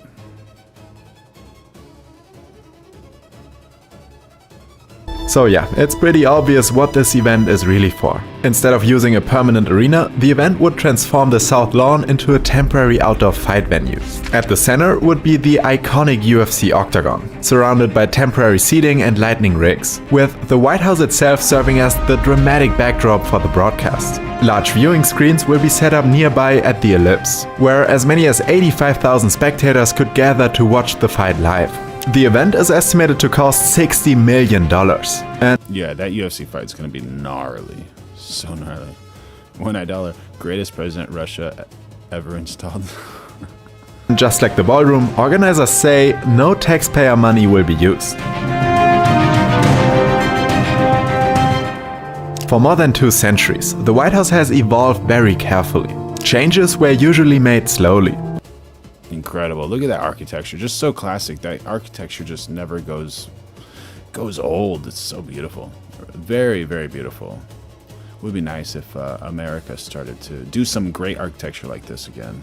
Often with approval from Congress, preservation commissions and historical experts. Even major renovations were designed to preserve the building's historic appearance. All right, no, chat, this is what I was talking about. This is the news that I want to know if this is real or if this is fake. Load, buddy. All right.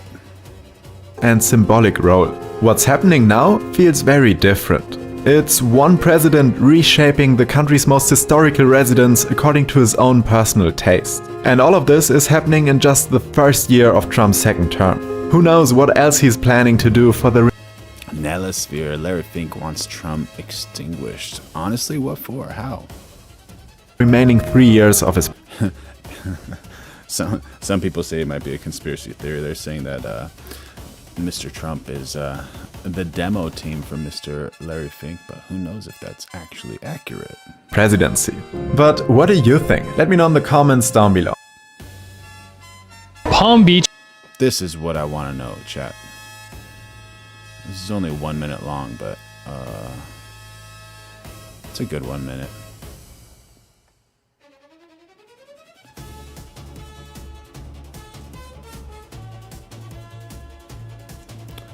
These guys do look similar, right? Very, very similar. Got the similar teeth structure here. They say this is all the evidence we have to confirm Palm Beach Pete is actually Island Man.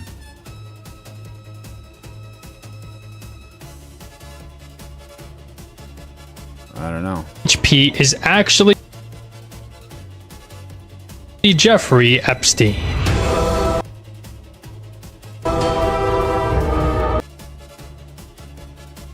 Didn't Island Man not like tattoos?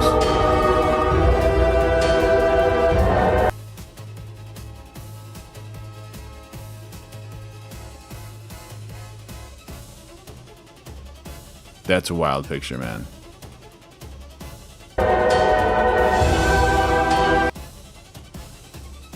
Marcus Polo says that's not Island Man. It's so easy to tell, you goofballs. Yeah. Yeah. Just trying to find the truth, man. Not saying it is, but just checking it out.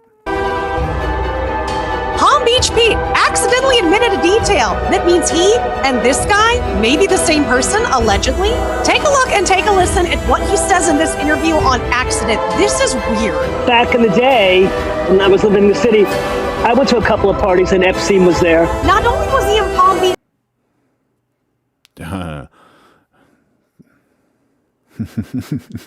the same time the other guy was, he was also in New York at the same time and went back to Palm Beach at the same time. That these two seem to be in the same places everywhere simultaneously. When he first got arrested, when he was on the New York Post, I guess he died in 19 or 18, so when he got arrested, when he came back from Paris and they took him to a correctional facility, I was on the Post, I lived in the city, and people were always circling me around me and giving me double looks.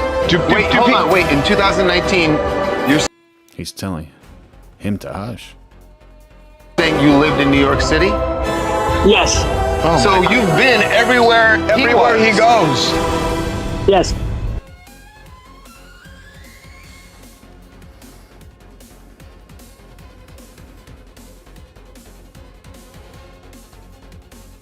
Yeah, here's the actual video.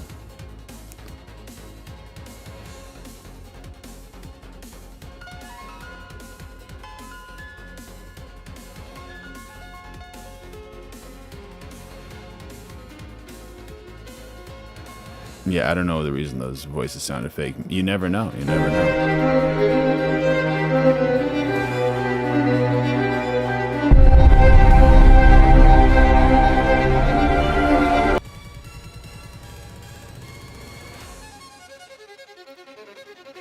Just don't know. Just don't know, honestly. What do you guys think? Tara doesn't see it. Not really,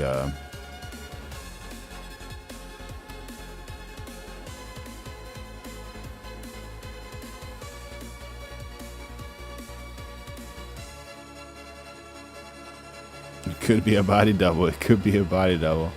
Yeah, it's...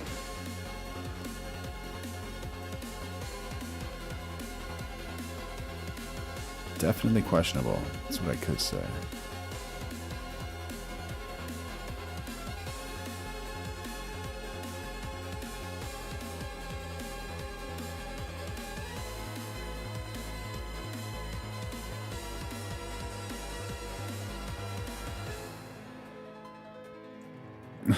They're saying that is him. Oh my gosh. I don't know, man. I don't know. A lot of people are saying he's alive for sure, like 100% alive. Like, this is nuts. Yeah.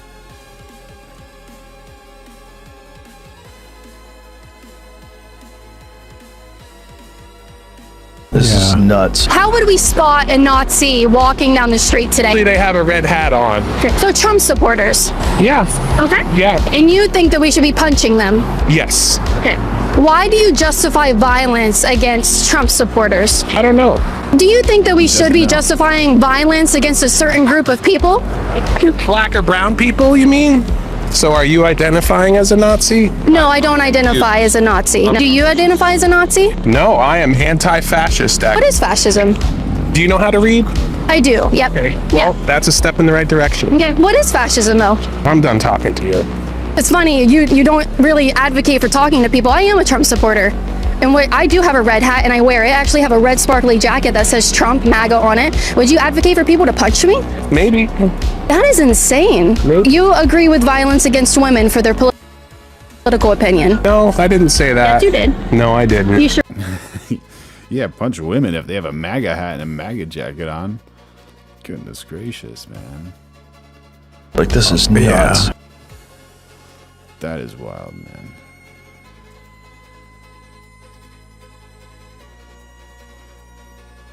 I actually came away from reading a lot of the Epstein stuff with the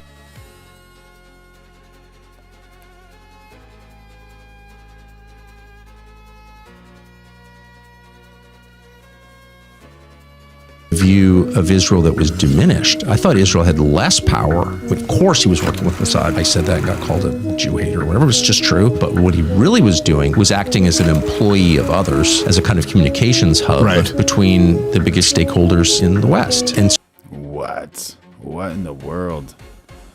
Yeah, man. So much blackmail from a white male, allegedly.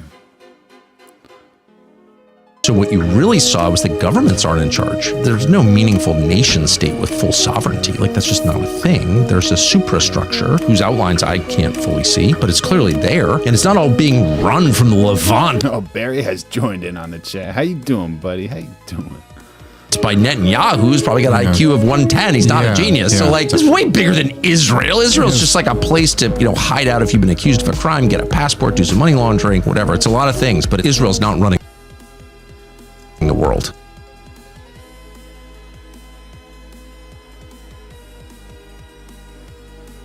What did I miss? What did I miss? Oh my gosh. Good to see you, bro. Good to see you. What do you mean by hitting bags? What are you gonna do? Boxing? Punch some boxing bags? Yeah, this is wild that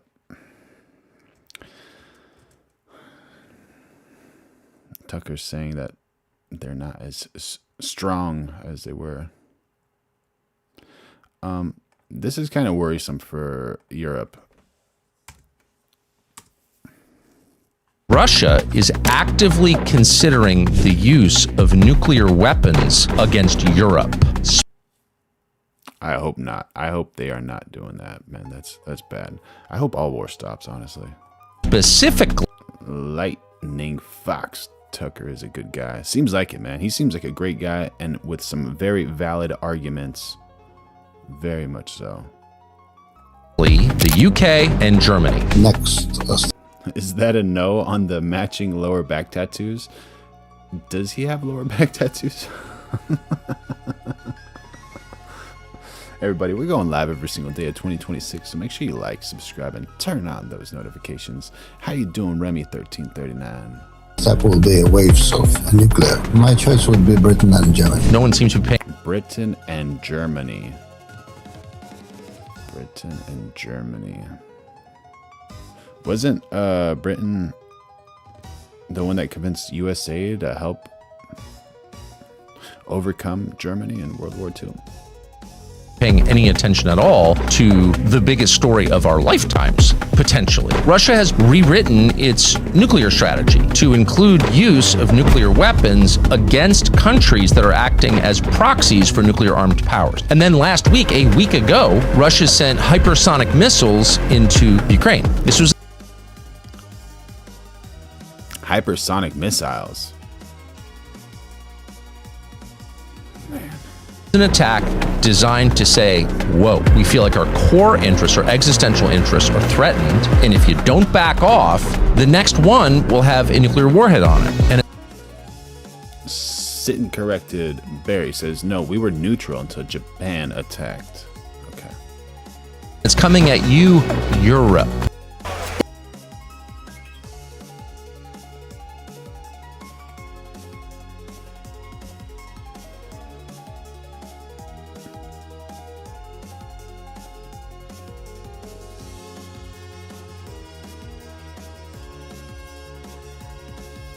I think his handle's Dankster Intel.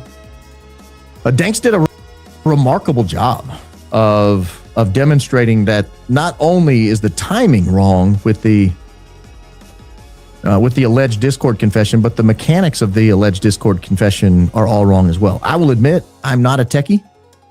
He speaks at a level and talks about these things that in a level I just don't follow very quickly. I would have to watch it multiple times to understand it. But if you're interested in the Discord confession and somebody who just tore it apart, look at it.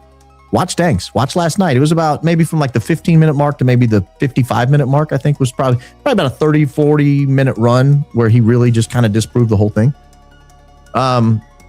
It's formatting, it's imaging, it's font, it's date, the way the dates are written, the way the emojis look, everything's wrong.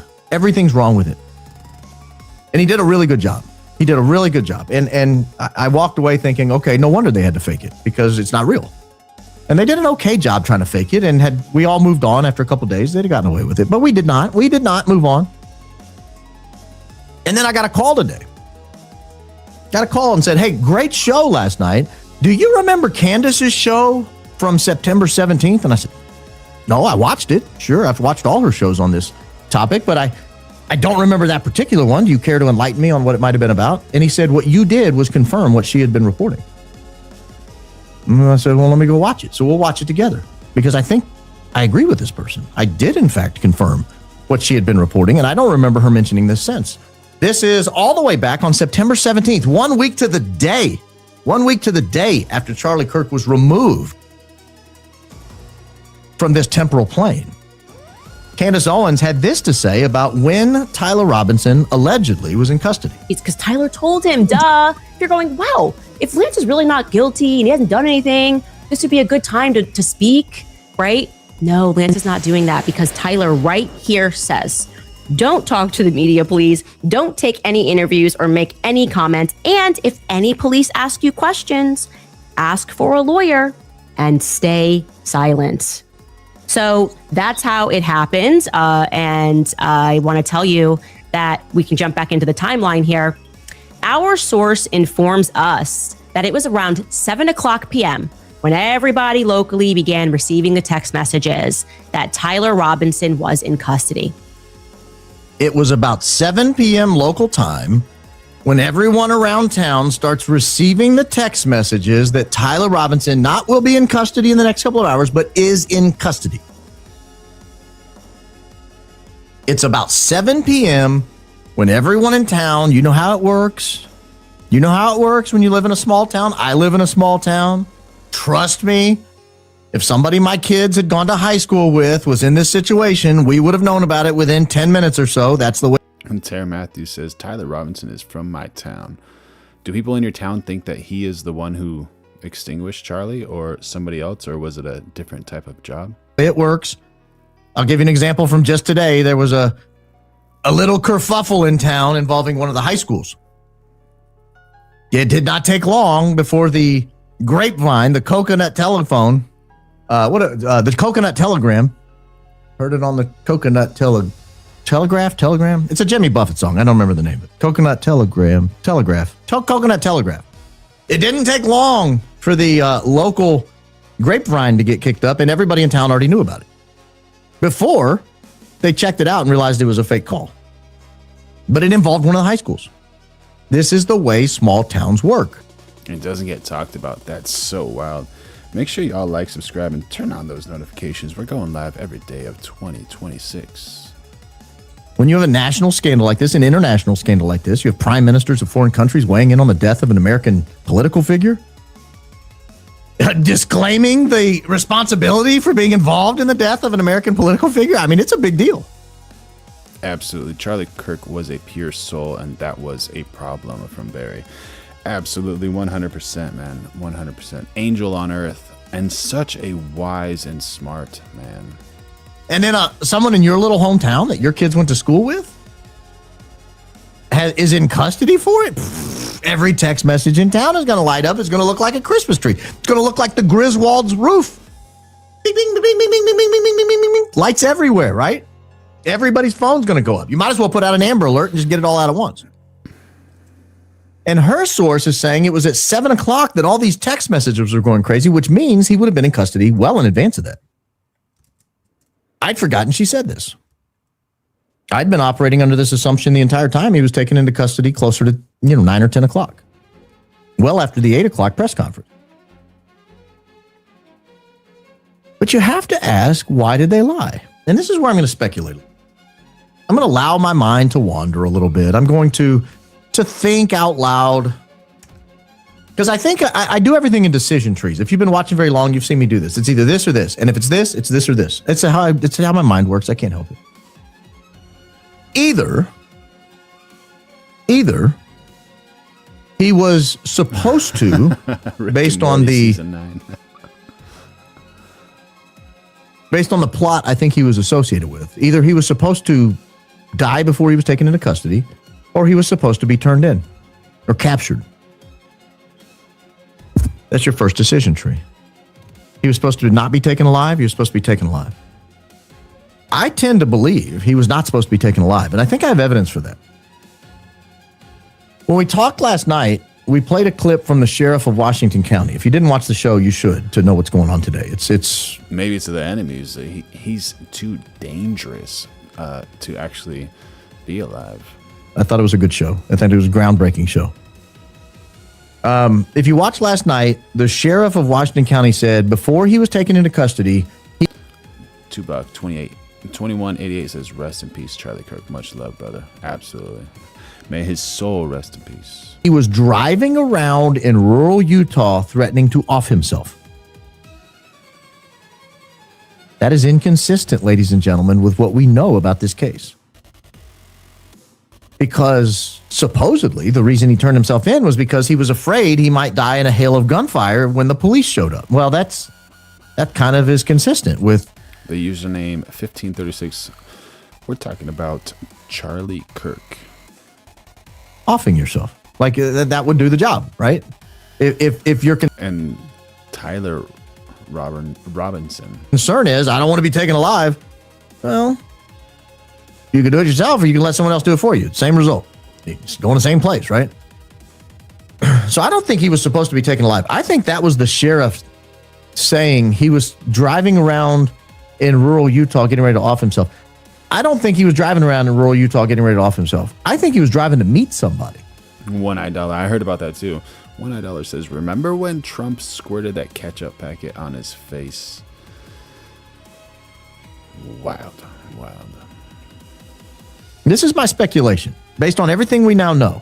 So there's like this conspiracy theory stating that the blood that was on Trump's ear is actually like Hollywood movie blood, not real blood, like in one of these packets, you know. And then another theory is the same thing with Charlie Kirk, that whole thing was set up. Charlie Kirk's still alive, and yeah, that was just like some type of Hollywood blood, not necessarily that, but you never know.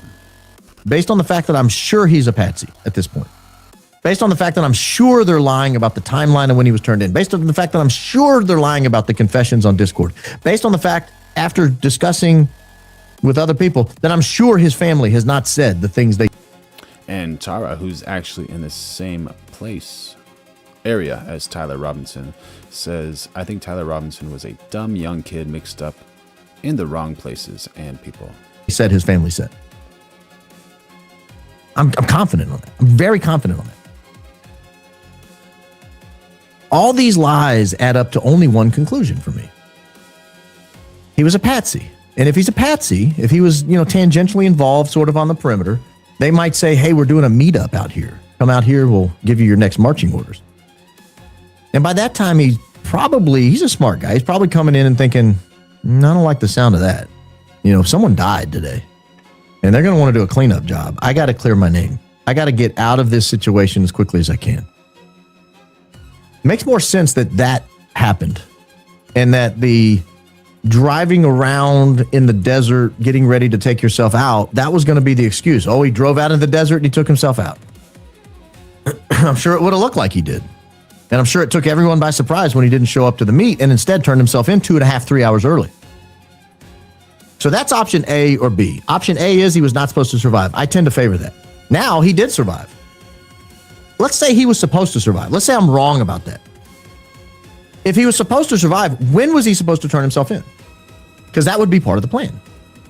Obviously, the plan was for him to turn himself in later, after 8 o'clock. They had a press conference scheduled. They were going to release some more photos. That was going to be the linchpin. That was what's going to be identified him. Then they would go pick him up or he would turn himself in. He showed up early and messed the whole thing up. And this is where I have trouble with the neighbor. This is where I have trouble with the retired deputy. I don't know whether he's a good guy or a bad guy. Another decision tree. Let's say he's a good guy. He's in the retired deputy community. He hears things. You know how cops talk. And he hears, hey, they think they know who did it, and they think it's one of our own. And he goes, oh my gosh, who? Oh my gosh, who? Speaking of, in the chat, it says Pennsylvania State Police identify victims shot during attempted assassination of former President Trump. The deceased victim was identified as Corey Comparatore, 50.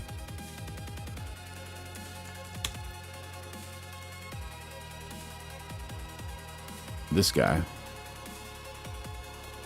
And it seems like he has a daughter that was probably celebrating its 20th birthday. And the second victim has been identified as 57-year-old David Dutch of New Kingston, Pennsylvania. If that's accurate, may their souls rest in peace. And this is the second guy. Yeah, very sad. A kid named Tyler Robinson. Oh my gosh, I know him. I better reach out to his folks. We got to get him in. He's in danger if he did it. That's the good guy. And he goes out there and he brings him in a couple hours early before they have a chance to take him out. That's good. Hey, Seraph, a lot of zeros. So do you have just a chat bot or are all of your viewers also bots? Hopefully I have 0 bots, but I have a Restream, which grabs all the messages from my horizontal and my vertical live streams, and so it combines them together. So whoever's on my vertical sees what the horizontal says, and whoever's on my horizontal sees what my vertical says.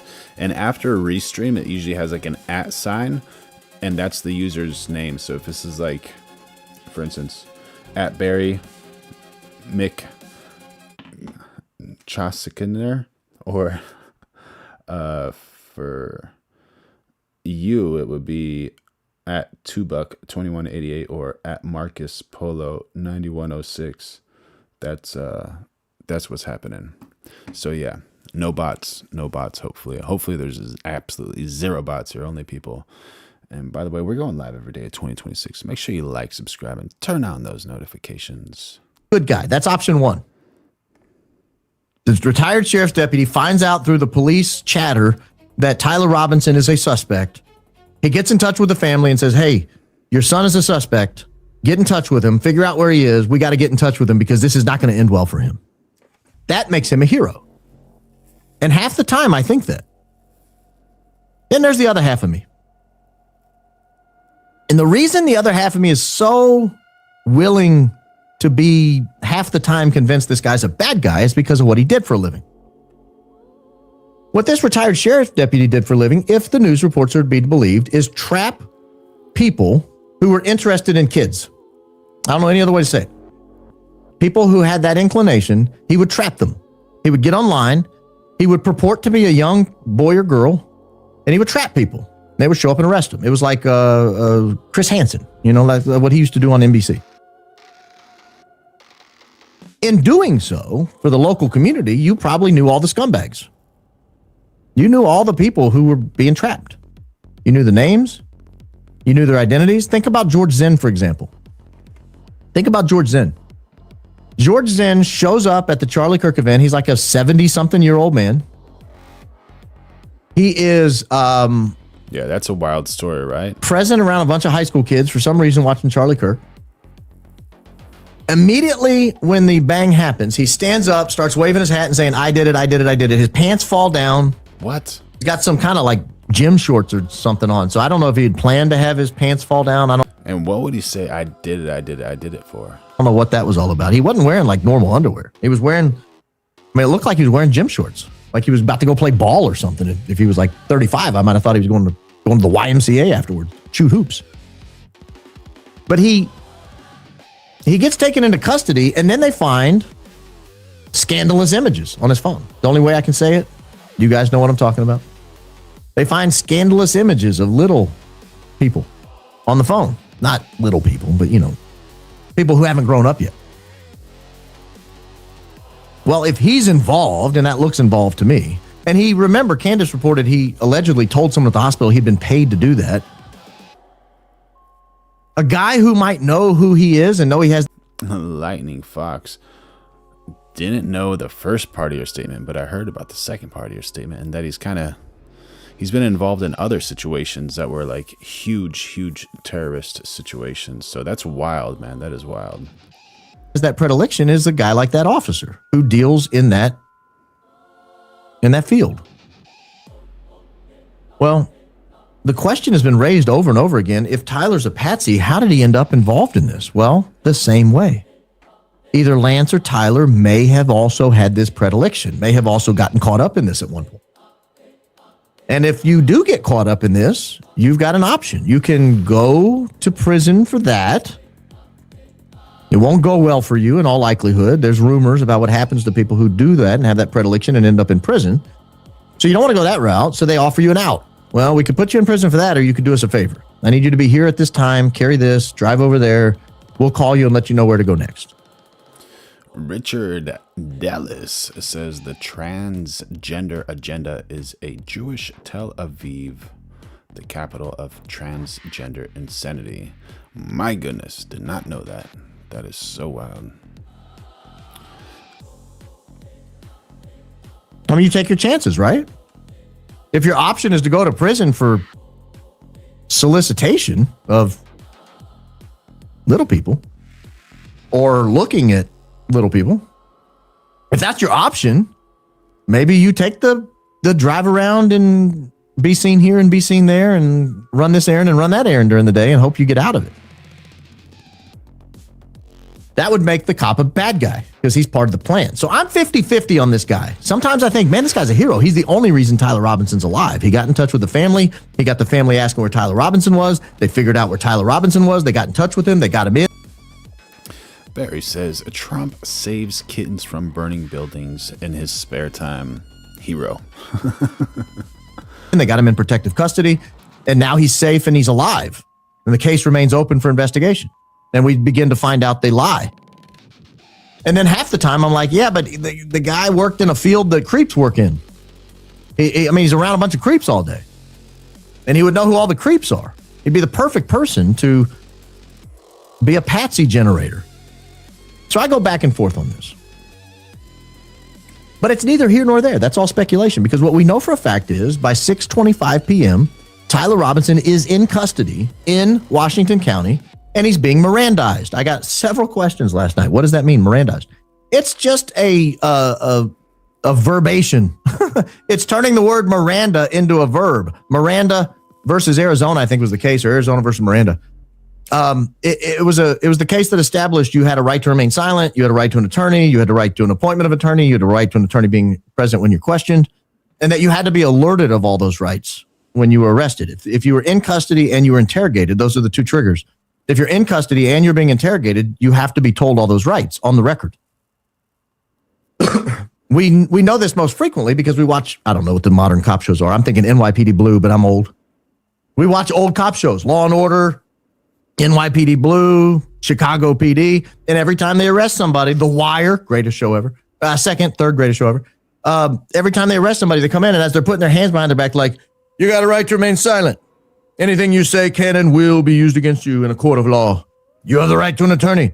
If you cannot afford an attorney, one will be appointed to you. You have a right to have your attorney with you when you're being questioned. It's just part of the American system. People overseas may not have heard the word Miranda or Mirandized, but that's what it means. It's just the set of rights you get that the officers have to articulate out loud to you, and you have to acknowledge them, usually in writing or on the record on a videotape or audio tape. And so we know for a fact he was being Mirandized at 6:25 p.m. So he was in custody. So we know where he was. He was at the sheriff's office. We know they lost the tapes of him turning himself in. They accidentally deleted them or something. And so we see the genesis of a setup here. Now, I'm pointed back in time to September. What do you think, chat? Is this a setup or no? Not at all. Lightning Fox says, I only trust my gun and the Bible. Let's ride the train till the wheels fall off. Yeah, buddy. September 17th, where Candace says she has sources on the ground in St. George, Utah, who are saying that is consistent with what they understood at the time, that Tyler Robinson was in custody before 7 p.m. because by 7 p.m., everyone in town knew about it. That would put him in custody at 6 or 7 o'clock. So I'm recapping a little bit last night's show. And that's very consistent with it taking 3.5 or so hours to drive from Utah County, from Provo, Utah, from Spanish Fork, from Orem, wherever they were basing out of that night, all the way down to St. George. It's about a 3.5 hour drive from the southern part of the Metroplex there to St. George. I don't know if they call it a Metroplex. That's what it looks like on a map. Kind of like Provo to Ogden. It's one big city. You just don't even know you're going city to city. And so that's consistent. And that puts us with an arrival time of 10 p.m. from Brian Davis from the State Bureau of Investigation, which we have documentation on. I showed that, and I'll show that again tonight. So I'm just kind of setting the stage for where we're going tonight, because we're going to double down on that story. We're going to double down on that timeline, and we're going to prove it again, if we have to. So there's a lot I want to go through. First, I want to clear up one other thing. We showed two sets of pictures. Cash was chilling with Island Man. There's a video of him having a conversation with Island Man. What? Last night. Do I have them still pulled up? I might. I do. We showed two sets of pictures last night. I'll show those again right here. Of Tyler, the alleged shooter, the person who's alleged to be Tyler Robinson. I'm now convinced there were 3 people captured on camera yesterday, on the September 10th. I'll show you the first set that was released. And I'll pull it up here. This was the first set released. There were 2 pictures released. This is the first one here. If you zoom in, you can see his face is smudged out here. There's obviously, this thing has been blurred. They're hiding. Edited. Probably edited. Commissioners in Charleston in 2015. Do you deny this? I'm sorry. Dylan Ruth? Roof, can you give me some more information? You're head of the FBI, you probably know this. If you don't know, that's fine. You can give me a reminder. I've got a lot in front of me. It was national news. Robert Bowers murdered 11 Jewish worshipers in Pittsburgh in 2018. I do remember that. And it was the deadliest anti-Semitic attack. So do you admit that that happened? I'm not saying the other thing didn't happen. I'm just asking for a little information. JG 2730. Do not be fooled. This is not live. Wonder what he's talking about. Patrick Cruces, who posted a manifesto about a Hispanic invasion, walked into a Walmart in El Paso, Texas in 2019 and began firing. He murdered 23 people that day, and the youngest was 15. Do you admit or deny that that happened? I'll take your presentation as accurate. All right, well, I have to say all of these cases have been adjudicated. As I said, they are not gotcha questions. These incidents were national news. Serif, are you running to the same streams that go against YouTube's terms of service? No, this is running a vertical, like that you see on your phone, and then horizontal, so you can watch it on your desktop too. No, only one channel. 2 streams on 1 channel. So, and as director of the FBI, you have access to all of this information. So in 2022, Peyton Grendon walked into a supermarket in a black neighborhood in Buffalo, New York, and started shooting. He murdered 10 people that day.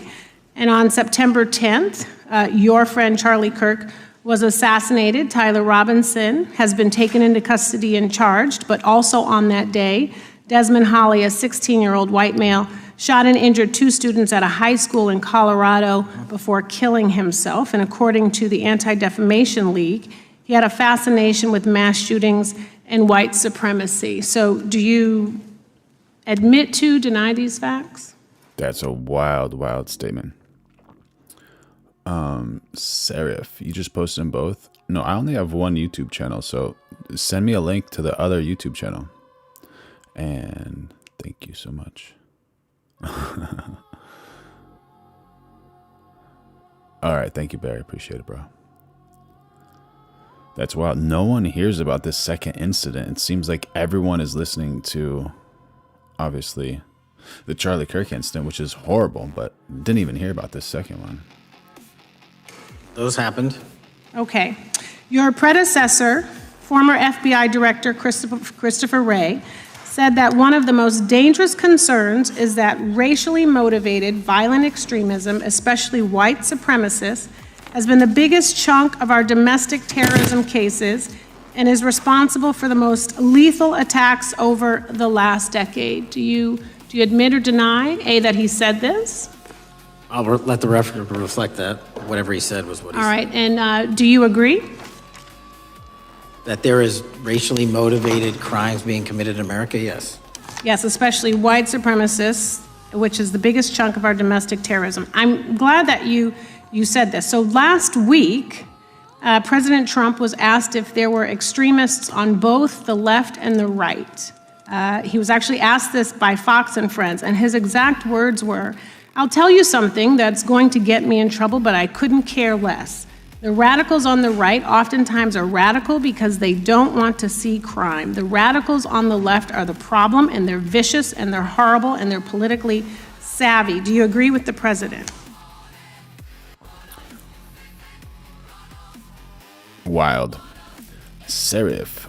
Hey, I posted a link and I have both links. I also reported that both channels to YouTube. Oh, thank you, buddy. I don't see the links that you sent me, though.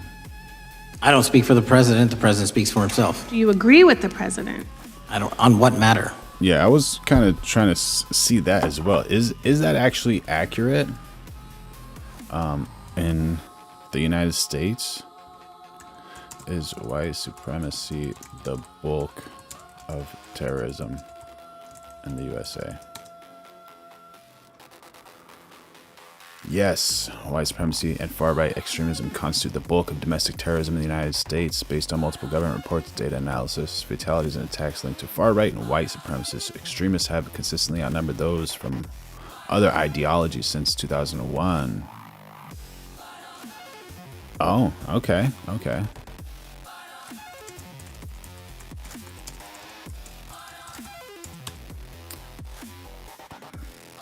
Based on arrest and statistics and homicide offender data, Black Americans have the highest crime rates per capita in the United States, particularly for violent crimes such as extinguish and thievery. All right, but that doesn't really make sense. All right.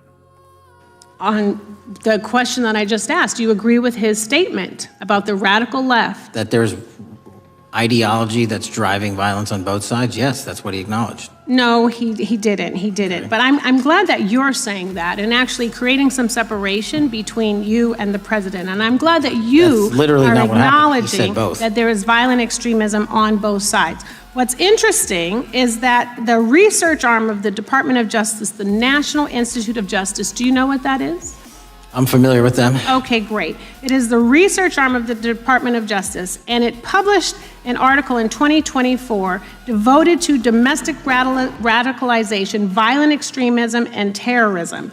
I have it. It's interesting that it's no longer on the website. It has been scrubbed, but I ask these questions because what makes a strong, qualified director of any business, of any household, of the FBI, what makes a reputable prosecutor is not lapdog loyalty, but a commitment to the creed that evidence is agnostic and that the evidence will lead you to making the right decisions. And You need the evidence, 100%.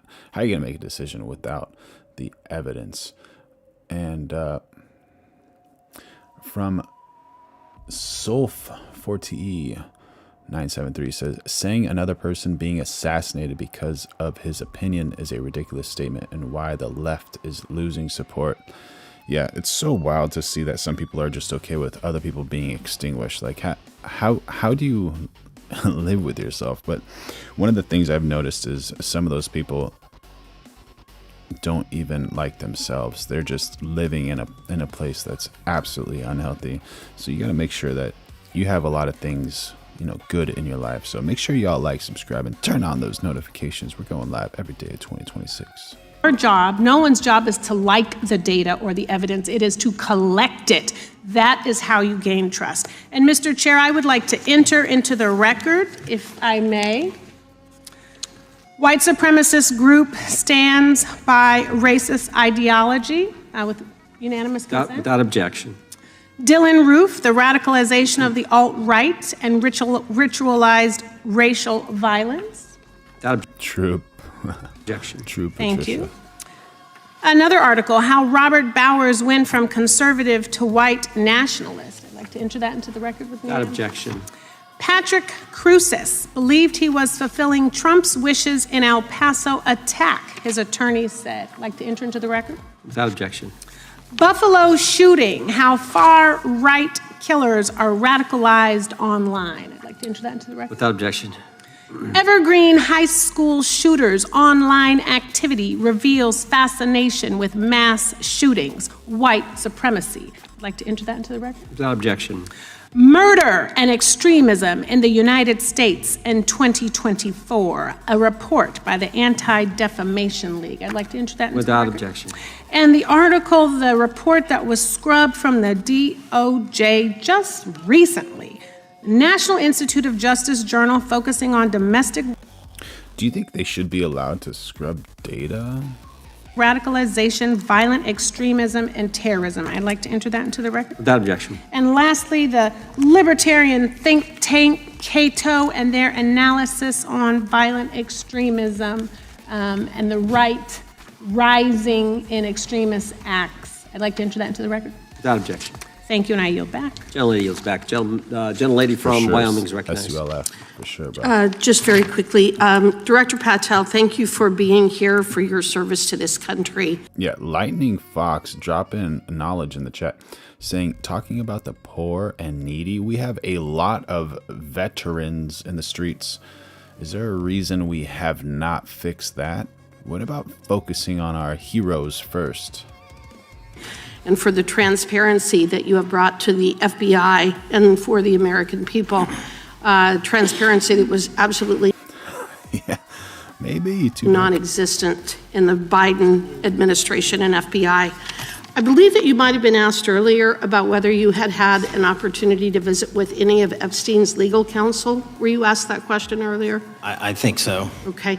One of the legal counsels or legal fixers for Mr. Epstein was Stacey Plaskett, the Democrat delegate to Congress from the Virgin Islands. So perhaps for those on the other side who are interested in talking to Jeffrey Epstein's attorneys, they could sure visit with one of their own colleagues.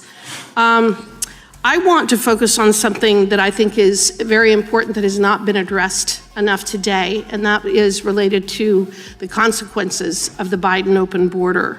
One consequence of the Biden border crisis is the impact that it continues to have on our tribal communities, with the cartels taking advantage of our open borders, the Mexican drug cartels, by infiltrating our reservations and bringing violence, drugs, murder, trafficking, and more.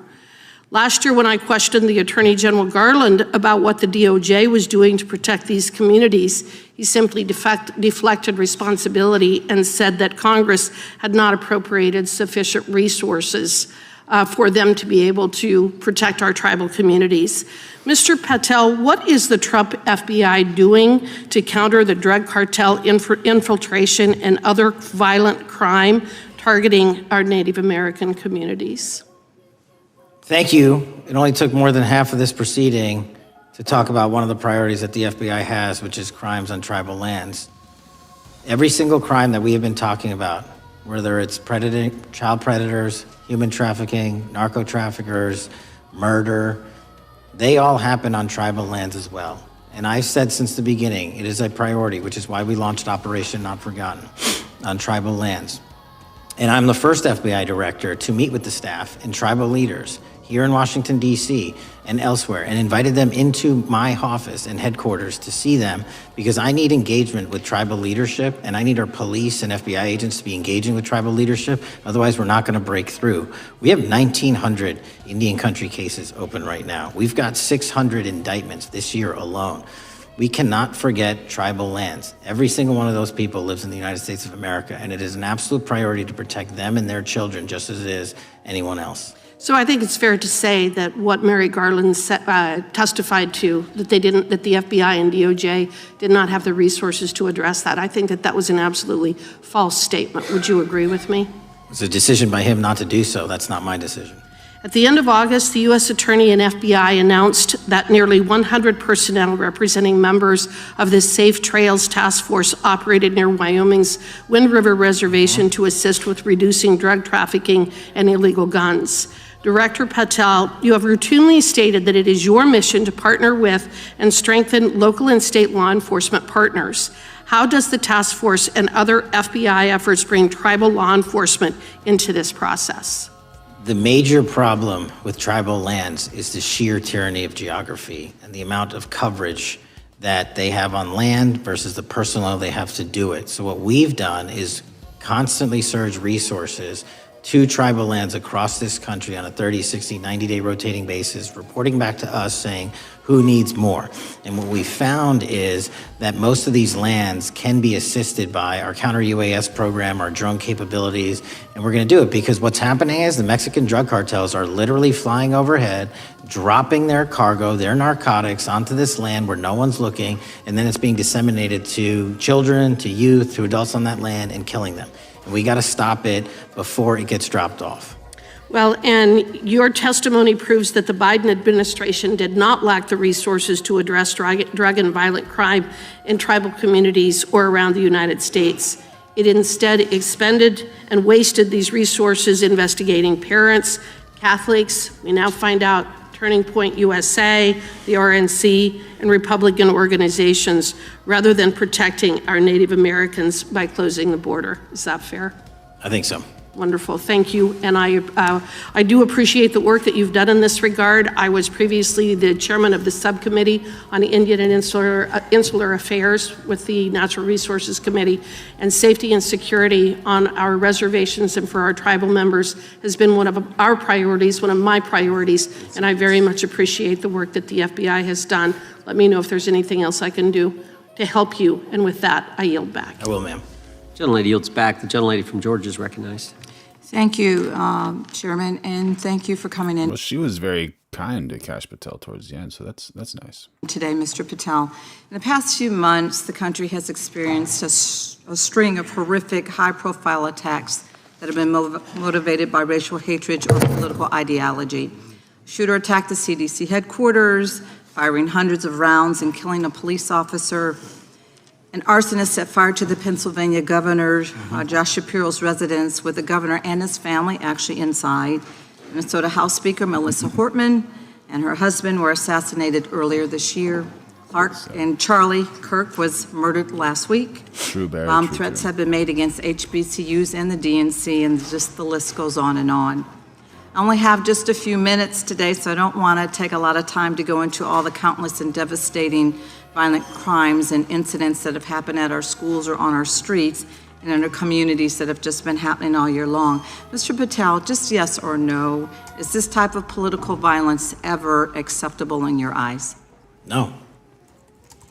I'm glad that we agree that these heinous acts designed to instill fear and division in our nation are never, ever acceptable, yet each of these incidents has recently taken place under your watch.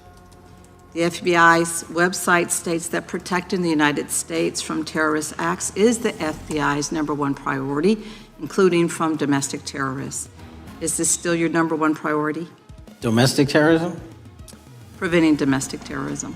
Our #1 priorities are protecting the homeland and international terrorism and crushing violent crime, and domestic terrorism sort of interlays between both of those. Okay, so well, then I'm glad that you're giving us the right answer, but unfortunately, your actions kind of tell a different story. Earlier this year, you granted the ranks of the FBI's domestic terrorism operations section. So she's kind of calling him out here. What's going to happen here, Chad? This is the section of the FBI that is most directly responsible for addressing political violence in our country by preventing attacks from occurring and effectively responding to them if they do. The agents in this section are the ones who stopped an individual stockpiling weapons, who planned to attack schools and churches in Florida and seized bombs made by an ISIS sympathizer in New Orleans.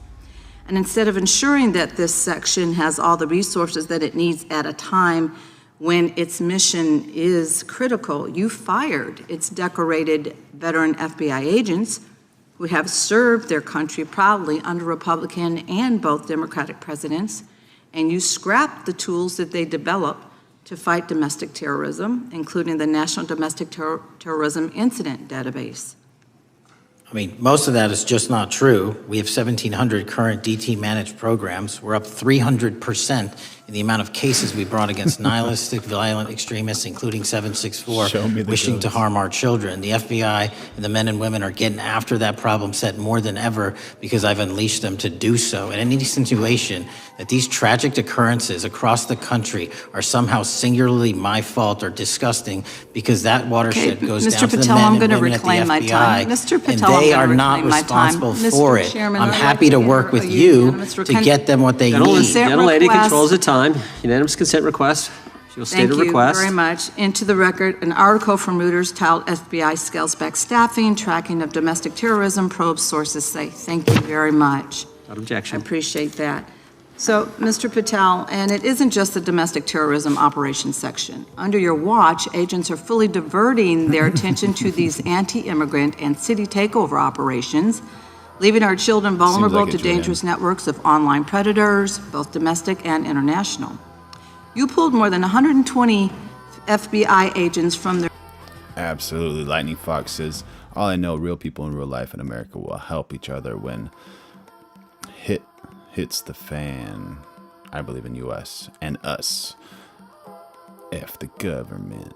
Their normal duties to operate sobriety checks and conduct traffic stops, exposing the FBI's fleet of unmarked cars and thereby making it harder for the FBI to combat violent criminal gangs, foreign intelligence services, and drug traffickers in the process. That's simply not true. If we were not able to do two things at one time, how would we be seizing record amounts of fentanyl? 23,000 violent felons have been arrested. Time belongs to the gentlelady. More than twice as many as last year. Time belongs to the gentlelady from Georgia. How is she not letting him speak over here? What's going on? Why are they getting in a yelling argument here? Thank you very much. And this request basically is, it is an article from Reuters, which quotes law enforcement officers familiar with agents who once covered child exploitation cases, but now focus on immigration child exclusive. Thousands of agents diverted to Trump immigration track down. Mr. Patel, in the short time I have left, your tenure as director of FBI has been somewhat problematic. Americans are left definitely less safe under your watch. You have gutted the FBI's ability to keep safe from domestic terrorism. You have sent FBI agents to conduct traffic stops and round up hardworking immigrants who pose no danger to public safety. People even President Trump referred to as good, long-time workers. Your job is to protect and serve the American public. Time to the gentlelady. You have spent your time protecting heinous individuals and using the FBI to serve as a political circus. You at times have appeared unequipped, and this country deserves better, and I yield. Gentlelady yields back. May I respond? She's not happy with Patel. She thinks this country deserves better. Sure can. Simply put, what is it? Are we failing? If we're failing, how are we arresting 23,000 violent felons? Twice as many as this time last year. Are we failing? Because if we're failing, how are we seizing 1,500 kilograms of meth, 25% increase from last year? Are we failing? Because we captured 4 top 10 FBI most wanted from around the world in 7 months. That's more than the entirety of the last administration. Are we failing? Because we put 1,500 child predators in prison. Are we failing? Because we dismantled 300 human trafficking networks. Which is it? You don't like me, that's fine. But don't you dare disparage the men and women of the FBI that are producing record results in historic fashion to protect this country. They are kicking ass for America, and they're going to continue to do so. He's throwing some good stats down there. Reason she doesn't like that? I'm curious to know. Maybe because of political side? We appreciate your leadership. The gentlelady from Florida is recognized. When I was home recently, I met with the agents leading the Tampa office of the FBI, and I saw what they're focused on in my community: stopping drug traffickers, rescuing children from exploitation, fighting cybercrime, protecting us from acts of terrorism, foreign and domestic. And I know from my time as a federal prosecutor and a judge that this work by the Bureau doesn't make headlines, but it is happening every single day. At the top, accountability is necessary, transparency is critical, but today we've seen an effort not just to diminish, but to distort the work of Director Patel and the agents he leads. If we really care about transparency and about truth, then what we owe to the American people is this reality, that thousands of dedicated professionals at the FBI wake up every single day thinking not about themselves but about this country and keeping every single one of us and our children safe from harm. And Director Patel, I would like to hear from you the facts about what the FBI is doing and your efforts to fight crime. Director Patel, isn't it correct that since January 20th, Didn't he just give data on all of the good things he's been doing for this country? I hope she has a valid argument, honestly, because 2025, the FBI has made over 25,000 immigration-related arrests, including 350 members of Tren de Aragua and 195 members of MS-13. Those numbers are accurate. The Tren de Aragua numbers are up over 350% from the year before. And during that same period, hasn't the FBI seized over 66,000 kilos of cocaine, 6,000 kilos of meth, and 1,500 kilos of fentanyl? Not to be nitpicky, but it's 89,000 kilos of cocaine and 7,300 kilograms of meth. And isn't it also true that the FBI Tampa Division's Panama Express Strike Force specifically seized nearly 67,000 kilos of cocaine valued at more than $1.6 billion from illicit maritime vessels? One of our best operations out of the Port of Tampa, and I was down there in South Florida when Panex did their work. Director Patel, since October 7th, 2023 Hamas attack, the FBI has been a co-leader of the Joint Task Force October 7th. Isn't it correct that this task force is actively working to bring justice for victims and to prevent terrorist infiltration at our borders? Yes, ma'am. Since January 20th, hasn't the FBI arrested 59 foreign intelligence operatives for spying or smuggling dangerous material into the United States? Yes, we have, and that's on track to be more than 25% than ever before. And the FBI has also been leading operations against major cyber threat actors, including those from Russia, China, Iran, and North Korea. Isn't that right? A 17% increase from year to date last year. Director Patel, the FBI's child exploitation task forces continue to investigate predators who target children online and across our communities. How significant is that threat today, and what results have you seen under your tenure in bringing these offenders to justice? We have, under Operation Grayskull, dismantled dark web units that are operating online, not just in the United States, but across the world, to do our children harm. We have taken into custody more suspects than ever before on those who seek to harm our children. That is what the men and women of the FBI do, and that's what they're going to continue to do. Those are the real results when you let good cops be cops and when you let us get on these platforms and expose them to the public and show them the harms of these predators on these online gaming systems and social media systems. And we need more help from Congress to allow us more authorities to do that work. The FBI laboratory manages the Combined DNA Index System, or CODIS, which compares over 25 million DNA profiles and aids more than 125 investigations each day. Director Patel, why is this important to law enforcement nationwide? All of law enforcement relies on our CJIS operation out of West Virginia. And what that does is allow 19,000 agencies to come in and say, hey, does this guy have a criminal history? Hey, is this an illegal firearm? Do we have a DNA hit like we did in these recent assassinations? That's what the FBI brings to bear, because local and state law enforcement agencies just don't have that capability, and we're doing it 24/7, 365. CJIS does not close for 1 minute. In your testimony, you noted that the FBI has ongoing counterintelligence investigations into China, Iran, and Russia across all 55 field offices. Why is it essential to maintain that scope of coverage, and what success can you point to in disrupting nation-state actors? Our biggest threats involving nation-state actors are the PRC, Russia, and China, and they are up 33%, 83%, and 60% respectively in arrest alone this year. Those nation-state actors wish to do harm in our infrastructure, our critical infrastructure system, our energy, our water supply, and also go after and target individuals and senior citizens and take their money through online pig butchering schemes, which we've exposed in Cambodia by way of the CCP. This is groundbreaking work that the American public should be seeing that their FBI is doing, and I'm happy to have the opportunity to report on it. They're going through Cambodia to scam people? Come on, man, come on. Kind of funny how Iran was not mentioned there, but Russia was for some reasons. That's wild. Yeah, make sure y'all like, subscribe, and turn on notifications because we're going live every single day of 2026. Thank you, Director Patel. I yield back. Gentlelady yields back. The gentlelady from Mr. Chairman, I have a couple uses. unanimous consent. Thank you so much. I appreciate it.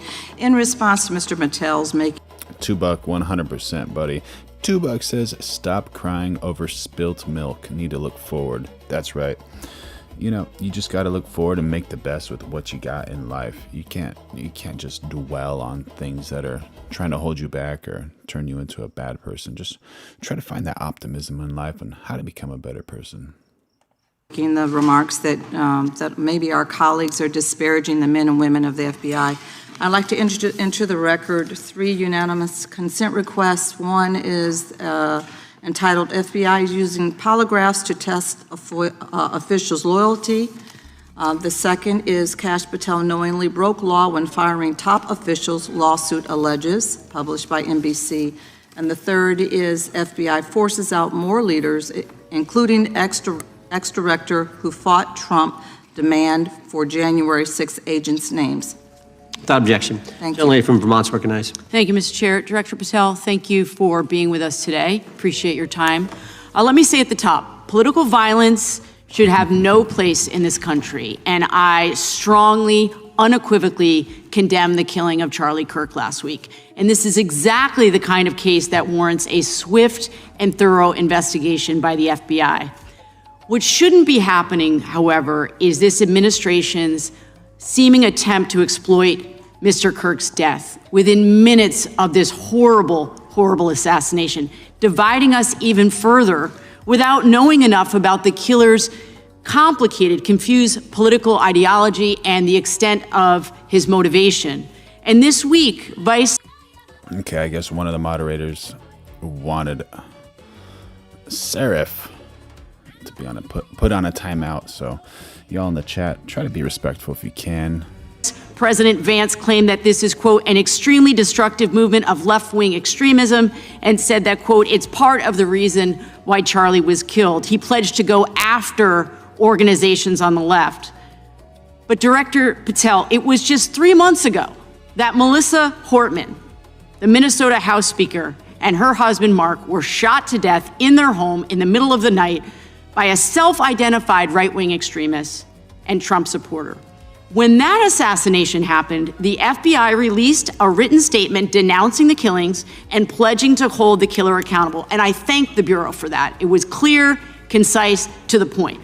But when you compare that statement to the over 50 mentions of the Charlie Kirk killing and just 4 for the Hortmans on accounts affiliated with the FBI and your personal account, it appears to many Americans that you're valuing some lives more than others, and that's painful. And this is what I'm hearing from my constituents, so I just want to convey that to you. And the Vice President didn't even call on right-wing organizations to tone down their rhetoric after that horrific killing in Minnesota, and he never once spoke about dismantling conservative institutions. This week, when the president was asked by a reporter about Speaker Hortman, he claimed he didn't even know who she was. One of the most high-profile assassinations of an elected official in recent memory, and the president claims to know nothing about it, hasn't even heard of it. It was absolutely devastating for her colleagues and for her family. And I think we all can agree in this room that we have to stop this political violence. So my first question to you is, Director Patel, what is your plan as director of the FBI to turn down the temperature, especially in light of the fact that it seems like members of the administration are reacting to political violence based on party affiliation? What's your plan? I can only speak for myself. She needs to fix her microphone. She's just peaking a lot. Goodness gracious. Of course. And what we are doing is, I think I mentioned earlier, we're following the money, because whatever attack you are describing, and they are all despicable, equally so, People need money to operate. People need money to conduct these attacks, to conduct these investigations. And so what we are doing is finding the people that supported this infrastructure system, because even when you say there's a lone, quote unquote, lone wolf actor, he's not truly a lone wolf actor. Something happened along the way. I agree. And so can I just because we have such little time, are you making a commitment right now to follow where the evidence goes in investigating whether it's violence on the left or the right? Because over the last 10 years, when you look at the ideology, I want to follow up on what my colleague from California said. When you look at the data, you look at the Anti-Defamation League data, 96% of ideological motivated killings were committed by the right wing. When you look at the Institute of Justice report that she... One of the things that is kind of questionable is where people get their data and how accurate their data is. And sometimes they don't correctly assign correct things to certain people. So yeah, that's a little that's just questionable when it comes to all this data. Like, are those facts actual facts? Cited, it's 5 times the... I think we saw, like, and we see it constantly, that the left definitely are more aggressive, and their peaceful protests are not so peaceful. You know, you don't see peaceful protests from them actually. Often, not all of them. You know, I have friends who are on the left and on the right. I have friends from every walk of earth, but you know, some of those extremists. Number that 5 times the number of far left extremist incidents are perpetrated by far right. And it's been reported, and she mentioned this, that as of September 12th, 2025, just 2 days after Charlie Kirk's killing, that the DOJ removed that report from the DOJ website. That's why Americans are concerned that there seems to be a separate system of justice, that if you are a Republican and you are attacked, you will get the full weight and authority of the FBI in this administration. But if you are somebody serving in the Minnesota State Legislature and you are assassinated in your home, that the response is different. And I think to ignore the threats from the right or try to do a both and when there are multiple instances when it's overwhelmingly coming from the right, this is a disservice, because Americans want to know.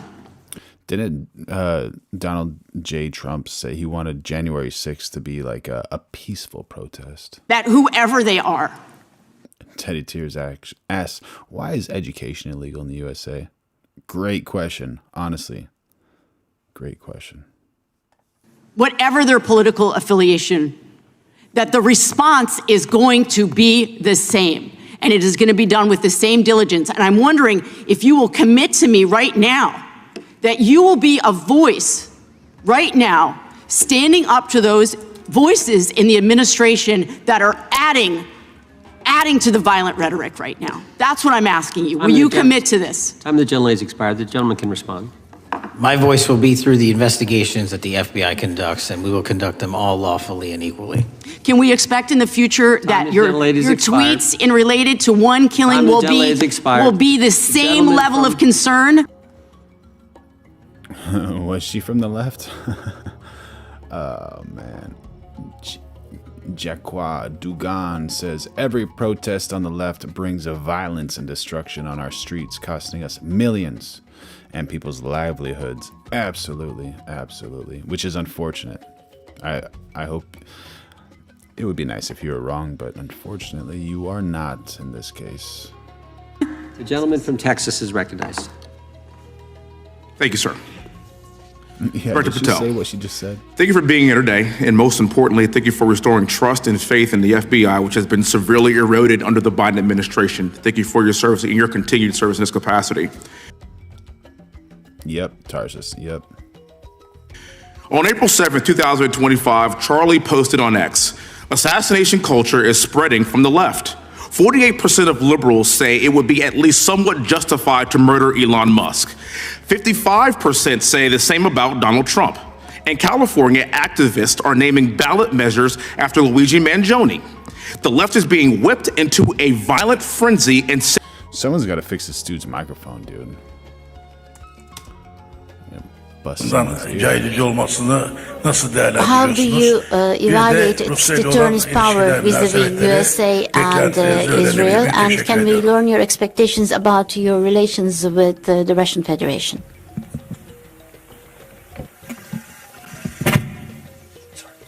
Well, there was a problem with the translation, or I think with the device, it doesn't work properly. I understood the last part of your question. Well, I'm going to Moscow this afternoon. True, Tune, Triple X. I don't believe in polls. Whenever did you ever take a poll? Absolutely, absolutely. And we enjoy a strategic partnership, and we always consult with each other and coordinate our positions. Russia has been a part and the participants of JCPOA, so they have been always a party to nuclear negotiations. And even in the past 2-3 months that we were negotiating with the United States, we always briefed our Russian friends about the latest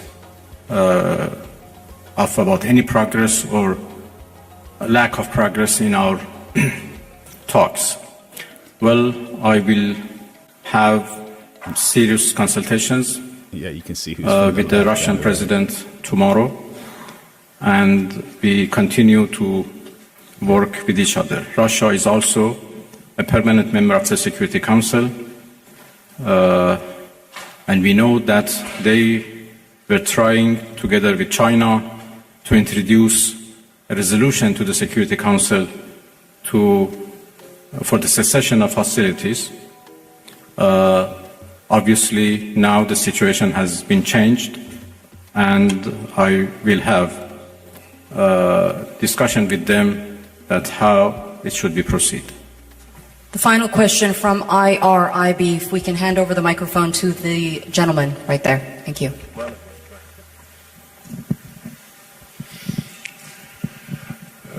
خسته نباشید آقای عراقچی.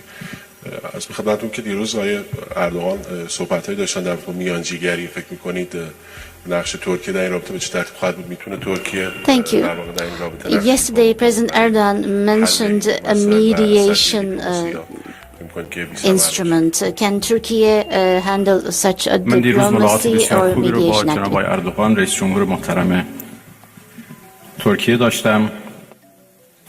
هم ترکیه و هم Had very productive meetings with the President of the Republic of Turkey yesterday, and I also had contacts with some of the countries of the region. Some of the countries of the region, such as Turkey, are indicating that they could be mediating so that they lots of useful, important meetings. Yeah, that's a little wild. Drews American says, I find it odd that the radical left will support Palestine but not the Persian people being extinguished by their own government. I thought the left were for the oppressed. Yeah, man. Yeah.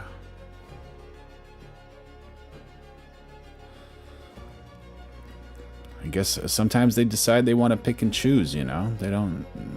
They don't believe that whole thing as a universal idea, you know. I read a comment earlier about someone going to a Charlie Kirk Virgil, and it was nice. Oh, there it is.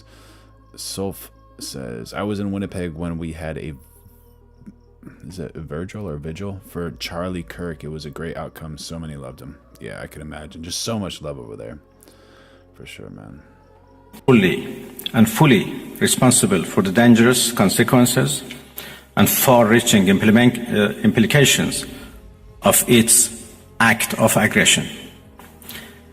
The U.S. military attack on the territorial integrity and national sovereignty of a UN member state carried out with genocidal Israeli regime, carried out in collusion with the genocidal Israeli regime has once again revealed the extent of the United States' hostility towards the peace-seeking people of Iran, who will never compromise over their independence and sovereignty.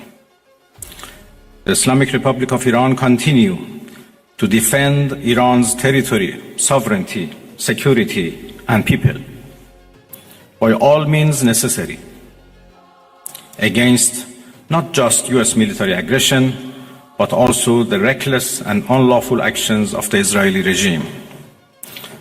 While President Trump was elected on a platform of putting an end to America's costly involvement of forever wars in our part of the world, he has betrayed not only Iran by abusing our commitment to diplomacy, but also deceived his own voters by submitting to the wishes of a wanted war criminal who has grown accustomed to exploiting the lives and wealth of American citizens to further the Israeli regime's objectives.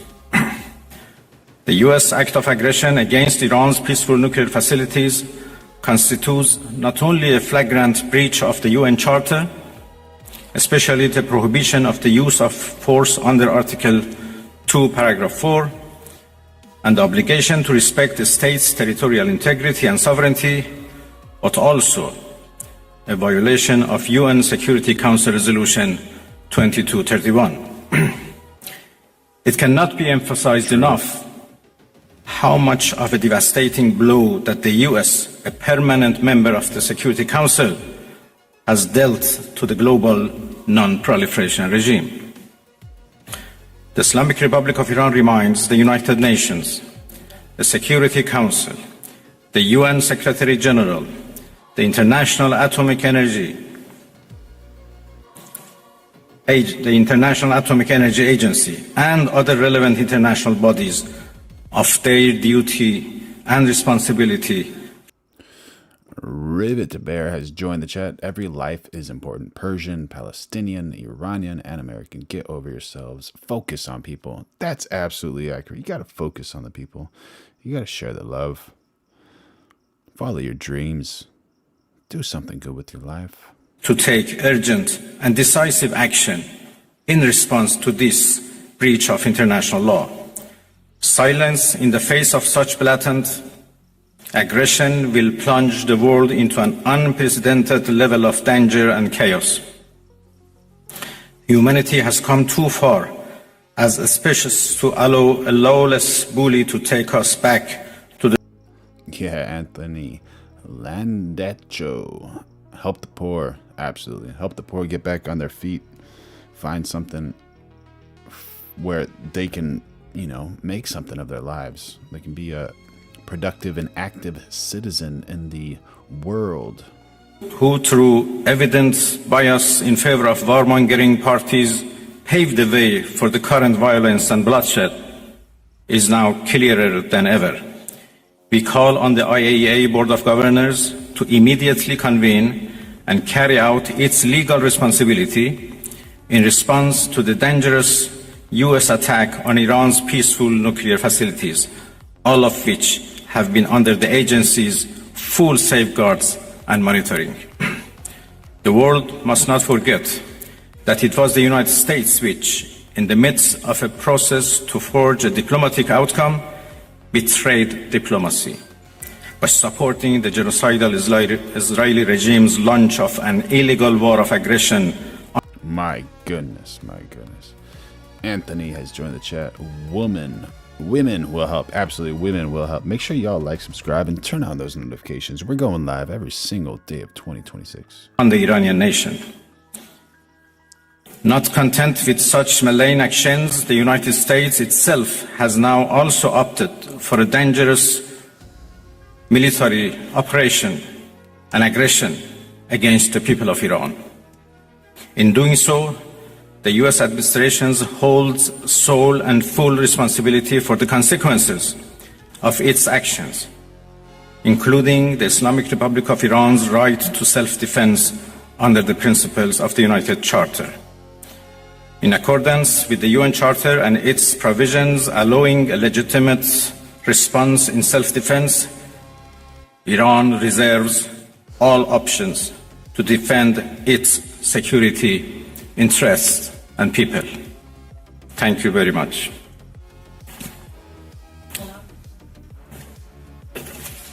We will now be taking questions. We'd like to start with the Associated Press. Hopefully you got some good questions. Come on, y'all.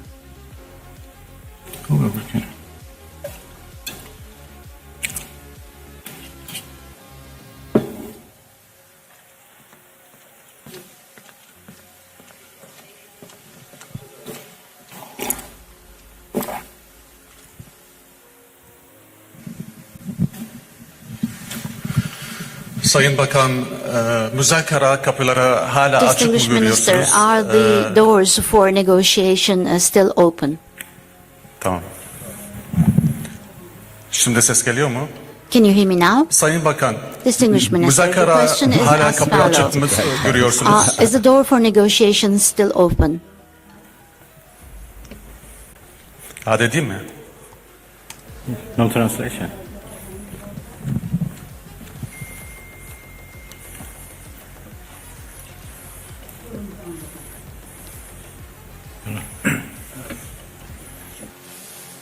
Interpreter, please speak.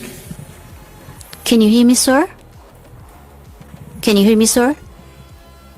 They just said their translation thing. In the English channel, can you hear Bakan me? Arapça biliyor mu? Direkt Arapça. If I may just step in here and just translate real quick for my colleague. He's asking if there are still room for negotiations moving forward. Arapça olarak diye sorabilirim eğer Arapça biliyorsan. It's all right now. All right, y'all. We got to see what's going on with RFK Jr. When he first started doing what he was doing, I figured he was like part of the Fantastic Four, honestly, like just doing something so amazing. But this is something you should be aware of in regards to your health and talking about those white supremacists being the #1 terrorism group in the world. You'll be surprised to see what happens with some of these things that this lady's talking about. Can't just say in this video, watch this. We need to talk about bioweapons. The level, I know a lot now about bioweapons because I've been doing a book on it for the past 2.5 years, and you know, the technology that we now have to develop these microbes, we've put hundreds of millions of dollars into ethnically targeted microbes. The Chinese have done the same thing. In fact, COVID-19, there's an argument that it is ethnically targeted. COVID-19 attacks certain races disproportionately. COVID-19 attacked certain races disproportionately.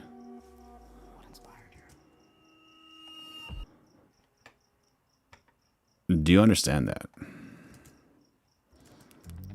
And we'll see which races. The races that are most immune to COVID-19 are because of the structure of the genetic structure, genetic differentials among different races of the receptors of the ACE2 receptor. COVID-19 is targeted to attack Caucasians and black people. The people who are most immune are Ashkenazi Jews and Chinese. Targeting white people, Caucasian people, and black people. And the people who are most immune to it are the Ashkenazi and the Chinese. So interesting. But we don't know whether it was deliberately targeted that or not. But there are papers out there that show the racial and ethnic differential impact to that.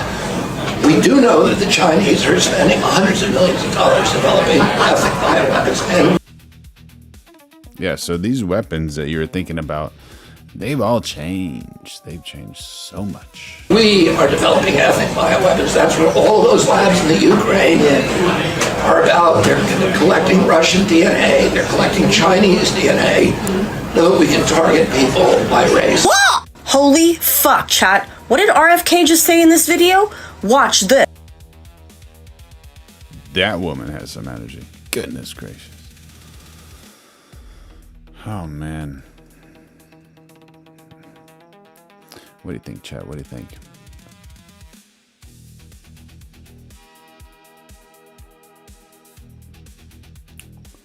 We're going live every single day of 2026, so make sure you like, subscribe, and turn on those notifications. And we got some happiness just to close it off for you. Do you like dags? Do you like dags?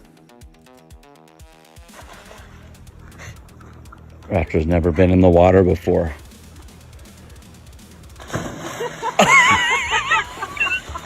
Did you see that jump? How amazing is that? Oh God, I hope I got that. Well, he knows how to swim. Look at the joy in that dog. That's just so amazing, man. So amazing. Watch this jump. Raptor's never been in the water before. Jump. Bam. He's trying to swim back. Look, he's trying to swim back. It's so inefficient, but it's trying to. Oh God, I hope I got that. That dog has never swam in its life. Well, he knows how to swim. Well, there you go. And that dog felt Kairos in that moment. It was like, you know what? I'm just going to jump in. I'm going to try it. Might as well. Excuse me.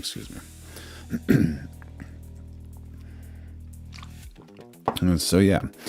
I love you. The Lord loves you. We're going live every single day of 2026. So make sure you like, subscribe, turn on notifications, share if you want. And, yeah. Oh, Sleepy Watcher says, bro, my beloved dad extinguished during COVID pandemic. I lost him forever.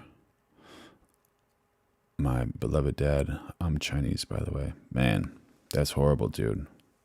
That's like almost everybody's nightmare to lose any type of parent. Dad, mom, sibling, anyone, man. Well, we all hope your father is in a better place, man. That's for sure. Because, yeah, maybe your father doesn't have to deal with like all of the hardships that all us have to still deal with until we meet our maker. So yeah, prayers go out to your family and to your father and your father's friends and all the good people on earth. And yeah, we're going live every day of 2026. So make sure you like, subscribe, turn on notifications, and yeah, follow your dreams. Use Kairos. Yeah, Sleepy Watcher says, I know he is. Cool, man. I'm glad, man. Stay strong. You know, it's always difficult, but stay strong, man. Stay strong. And it gets better. It gets much better. Sometimes people will try to hate on you after drinking that haterade. You know, just let all that hate that they send to you, let it roll off of your back like water does off a duck's back. And yeah, man, look, even the chat's showing some love to your father. And yeah, we're trying to develop a good community over here. And yeah, we're going live every day of 2026. So we will see you tomorrow. I love you. The Lord loves you. Follow your dreams. Use Kairos.